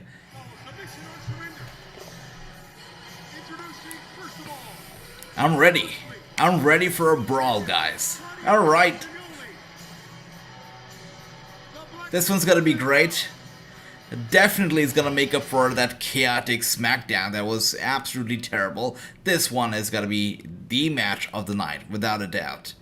It was you, True. Alright, you're awesome, brother. You're awesome. Is this considered a cinematic? No, I don't believe it's a cinematic match because it's still technically live, right? Cinematic matches, there's a lot of edits, there's a lot of choreography, lots of, you know, supernatural stuff can go down to, but it's a lot of editing involved in a cinematic match, right? But this one here, it's live, so not a cinematic match. No, I don't think so. Backstage brawl, though, it is. It's gonna be good. Let's go. And the match is underway right here. Claudio, Moxley, they've got the upper hand. There's going to be a lot of blood in this match, that's for sure. This match was pre-taped. Was it pre-taped? Okay, but still no edits, right? Hopefully no edits in one go here. So. Wow. Of course, Moxley already looking to make his opponent bleed here. No surprise. Oh dear, Trent already bleeding, already busted open, thanks to Cassidy. Thanks to, I'm sorry, Moxley. He's got a fork, he's just thrusting that fork into his forehead. Of course Moxley is doing that. This guy's a crazy lunatic. And now he's going, oh my goodness, once again, with a kick to his gut. Trent is in big trouble. Claudio.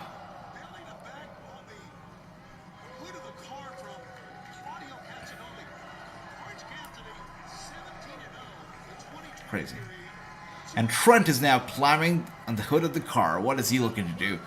Oh, he goes diving down on Moxley right there with the big punches straight to the head. And now Claudio grabs the spoilers from the car. I believe that out of all the cars that are standing over there in the parking lot, literally Claudio and the boy, they're targeting the cheapest of the cars. That's right. I hope those people got the full insurance on those cars. Yep. Sure hope so, brother. And now once more time, here we are.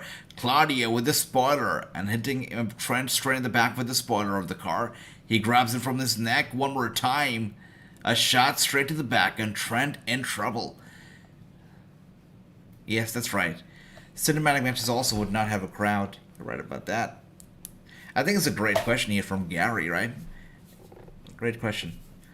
But no, it's not a cinematic match, rather it's still just a backstage brawl. Oh, that was cool. That was cool.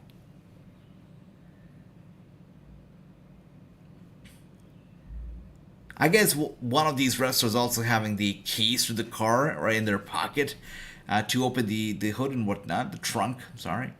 And Moxley also bleeding. Of course, he had to join the bleeding party, and he's bleeding too. And now with a shot of the spotter to the back of Moxley. He goes down hard. You got both Trent and Moxley bleeding profusely.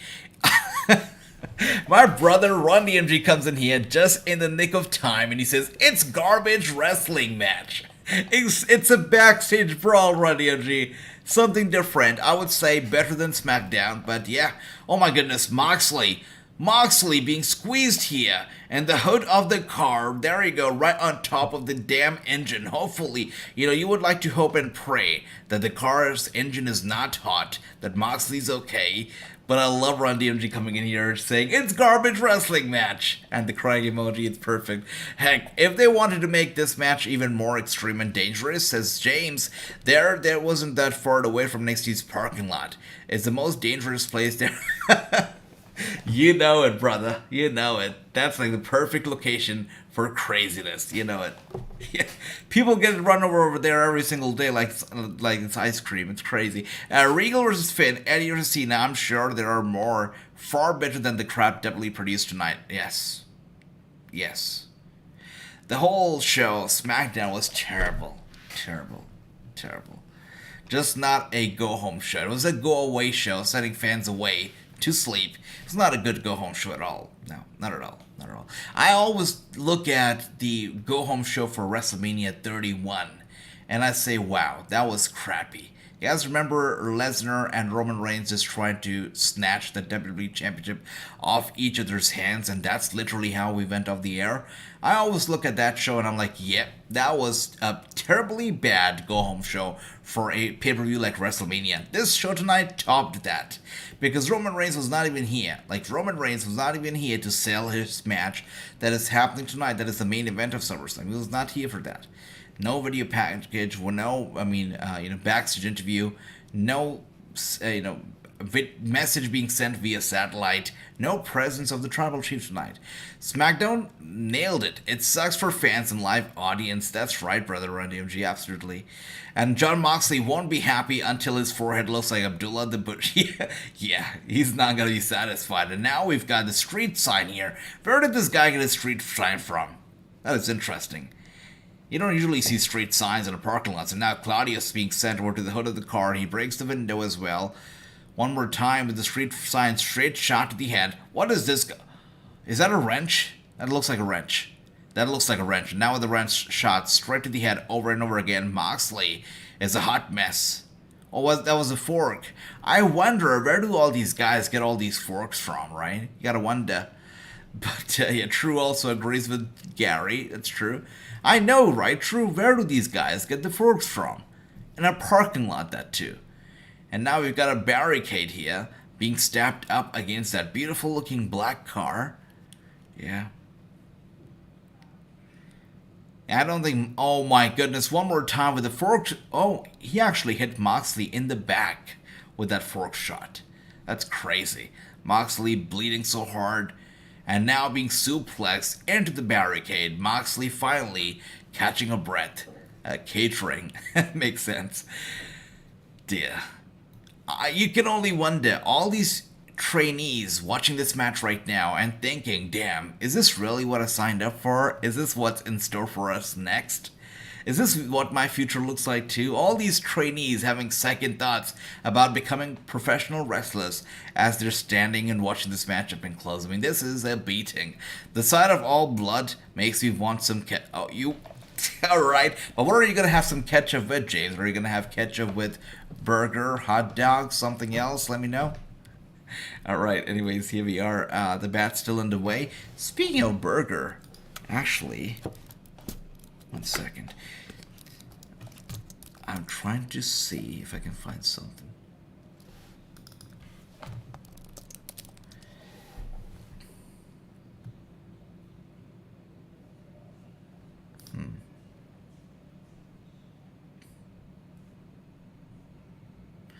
Guys, if you guys ever go to New York City, there's a shop known as the Burger Joint. The Burger Stop. Literally, it's called the Burger Stop. It's in Midtown, New York. You guys have to go there. They sell even better burgers than, the biggest players in the burger industry. They sell great burgers. The burger stop in New York, not a paid commercial. It's just something that I remembered when we were talking about burgers. Burger stop in New York, great burgers. Really check them out. Anyways, let's see. Some onion ring. I like onion rings, James. That's sweet. Once again, the commercial picture-in-picture is still going on right now. Moxley laid down in the center of the parking lot. Claudio does not even give a damn anymore. He's just walking past Moxley here and getting his opponent in the trunk of the car. Is he gonna... Oh, he closes the trunk on him. So I guess this has basically turned into a handicap match. His opponent already in the trunk. We're only left with Trent here. Poor Trent. I feel so bad for him. It would be funny if his mom is in one of these cars here. Earlier his mom used to help him make that entrance and drop him off to AEW, to wrestle. But it would be funny if she's also in one of these cars here tonight. But here we are now. Trent sending Moxley over to the shutter. Elbow strike, elbow strike, elbow strike. Oh my, he comes back from the trunk. I thought he was going to be in there for good, but somehow he manages to make out. Not sure how, but he does. But Claudio's still not going down here. He is still in control. Looks like he's going to go for a power bomb. Or is it a bulldog? Oh my god, he was going to go for a running bulldog. He does it. Running bulldog on the hood of the car. But Trent attacks Claudio from behind, jumping on him, and now with a series of head strikes. Straight to the head, yep. And Claudio is climbing another car here. Wonder what he's doing. To be honest, in this match, Moxley has played more with the forks than he's done with the cars. He really hasn't messed around with the cars a lot. It's all been the forks here for Moxley. That makes me feel like we need a catering match between Moxley and, somebody else. We need a catering match where Moxley picks up every single thing that he can from catering. We're talking about butcher knives. We're talking about forks, spoons, spatulas. The list goes on and on. Ice cream, burgers, anything that he can find and use it in catering for a match. That'd be cool. And looks like we are going to go for a big suplex from the top of the car. Wait, James. Sideboard shot straight to the head, side of the head of Claudio. Claudio goes down hard on top of the barricade. Oh my goodness, another sideboard shot to the head. Claudio is in big trouble. Trent is gonna go... oh my goodness. Oh dear. Just right on top of Claudio as he was laid down on the barricade. The barricade bent in half. That's crazy. That is insane. Wow. Wow. Wow. Oh, Moxley, the dirty deeds on the top of the car. He hits him with dirty deeds on the top of the car. Wow. Trent running over to Moxley. Moxley getting out of the way. Trent going straight to the car here. And the impact was so hard that the car's door actually, got a little bit dent over there. The window's still intact, though. The window's not broken, so that's that. Trent still in trouble. Claudio lifting him up just like that here. Carrying him over to the cars and setting him once again to the top of the car. That's crazy. What a match. All these cars, all their roofs are bent, right? All the roofs are dented now. Except for that SUV standing over there. That SUV is still intact, so I don't know if these guys want to mess with that, but that SUV is still okay. And Claudio looks like he is going to go for a pile driver. Really? Or maybe not. What is happening, James? What is happening, James? Oh, don't tell me that. Is he going to go for the power bomb at the top of the car? Oh, Trent getting away. A pile driver? Ah, I saw it coming. Kind of did. Trent destroys Claudio. He just destroys him. Still being pretty bad. Claudio is down. Moxley checking on Claudio here. Insane match, really. Anybody who's not watching Rampage right now is missing out on this crazy good match. Claudio's the only one not bleeding, yeah. He usually stays that clean guy who does not bleed, right? Does not make people bleed, does not bleed. He wrestles clean. I appreciate that. If I was Claudia, I would not want to bleed either at all.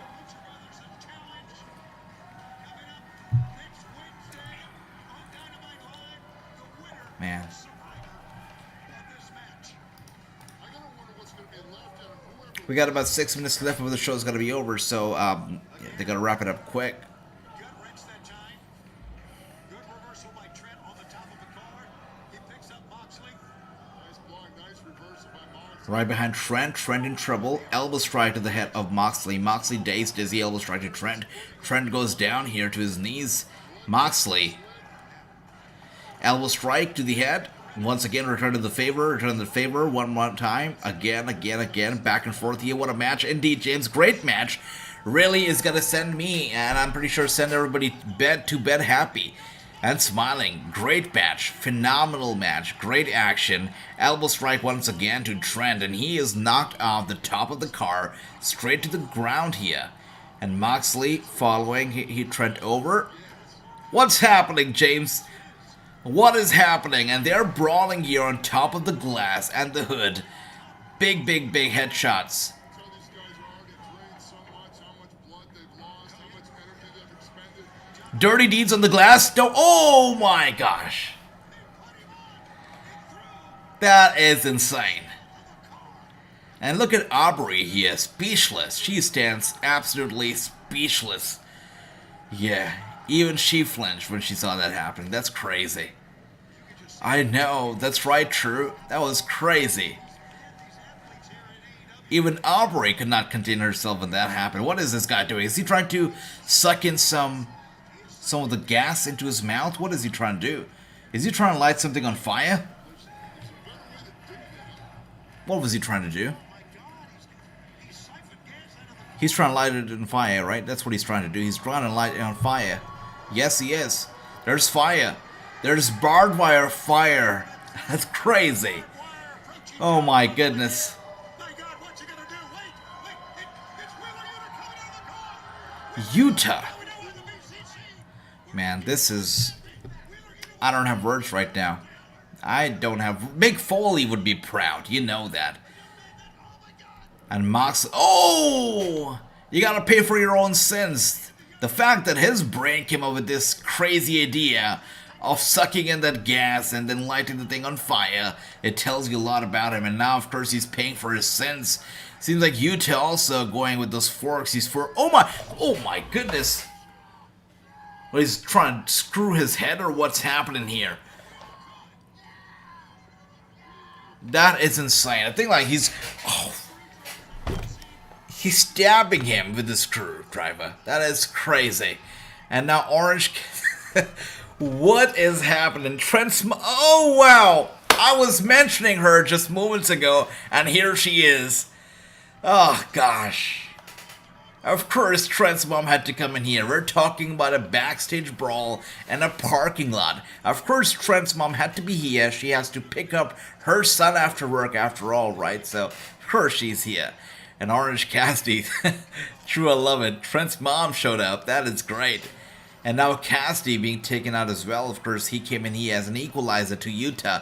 But they have no idea that the mom is still watching. And there's no fury versus a mom's fury. So you don't want to piss off his mom, right? Want to do that. Wow. But the screwdriver being, oh, wow. Don't tell me that. Now, don't tell. Claudio really trying to go after his mom now? Are you kidding me? That's uncalled for. That's not cool. That is not cool. Right on the hood of the car, Orange Cassidy goes down. And Claudio has somehow unlocked the door. Claudio showing her the way, asks her to get out. Oh, come on. I thought the Trent's mom was going to come out here and save him, but wow, she just runs away. Can't blame her, I guess. But now we've got Moxley sending Trent over. Guys, can you imagine, these guys actually driving back home in these cars with the blood and everything all over? They're going to get pulled over by the cops. And they're going to get in so much trouble. That's right, James. Oh, that's what you were talking about. How did they do that? The door just... He was able to unlatch the door with no problem. How did he do that? And Moxley, of course, breaking up the windows and whatnot. Vintage Seth Rollins. I mean, Moxley here channeling his inner Shield, I guess. went at Seth Rollins, stomped to the back of the head on top of the car's door. And now Trent once again sent over to the windshield of his mom's car. The broken windshield. Moxley kissing him in the head, just shouting at him. Oh my goodness, stomp to the back. This is a bloodbath. Yeah, they go. Moxley should definitely not shower, not clean up, nothing. Just get in Trent's mom's car and drive back home with Renee and get pulled over by the cops. It would be hilarious if he would do that, right? It would be hilarious. Just watching the cops' reaction to that car without a door, with a broken windshield, with blood all over the place, will be hilarious. But great match, guys. Fantastic match. These guys were hell-bent on destroying his mom's car. The BCC with a victory. Great match. Gosh, I'll tell you what. SmackDown had me so upset that I was like, I cannot watch any more wrestling. I've got to go to sleep. I can't watch this anymore. But after watching this match here, I mean, I cannot stop smiling. And the fact that Moxley here is puncturing Trent's mom's car, it kind of makes me feel that they're not going to go home in that car after all. So that's that. That's right, slashing the tires through. That's just Moxley being Moxley. Great match. Fantastic Rampage. Easily towers SmackDown. And James, you're not missing out on anything by not watching, at least by not watching SmackDown tonight. You did not miss out on anything. Great show tonight from AEW. Fantastic main event. Now BCC, they're going to continue the parking lot brawl this Wednesday night. Looking forward to it. 8 out of 10. Vast improvement. I'll give it an 8.9. Great show. We got Sky Blue. We got Parking Lot Brawl. What else could you ask for? Great episode. I loved it. Looking forward to SummerSlam now, guys. Tomorrow I'll be here starting 7 p.m. Eastern. So I'll see you guys there. Thank you for all the love, for the support. I will see my brothers tomorrow. I'll see you there for SummerSlam. James, I know you're not watching WWE, but you've got to be here for the biggest party of the summer. It's SummerSlam after all. Broman, thank you for being here. Thanks for the love. And yeah, have a good night. Take care. Take care, True. Take care, everybody. Have a good night. Sleep well. Rampage and Impact had the best show of the week so far. Next week, we're going to check out Impact as well. Impact 1000. It's going to be interesting. Thank you, guys. 7.9. I like that, True. I like that. Always precise, True. Always precise. Much love, everybody. Thank you so much for the support. I'll see you tomorrow for SummerSlam. Have a good night, take care, and also check out my shorts because I've uploaded one and I will be uploading more every day. So thank you guys. Take care, have a good night, sleep well. See you tomorrow. Much love. Bye-bye.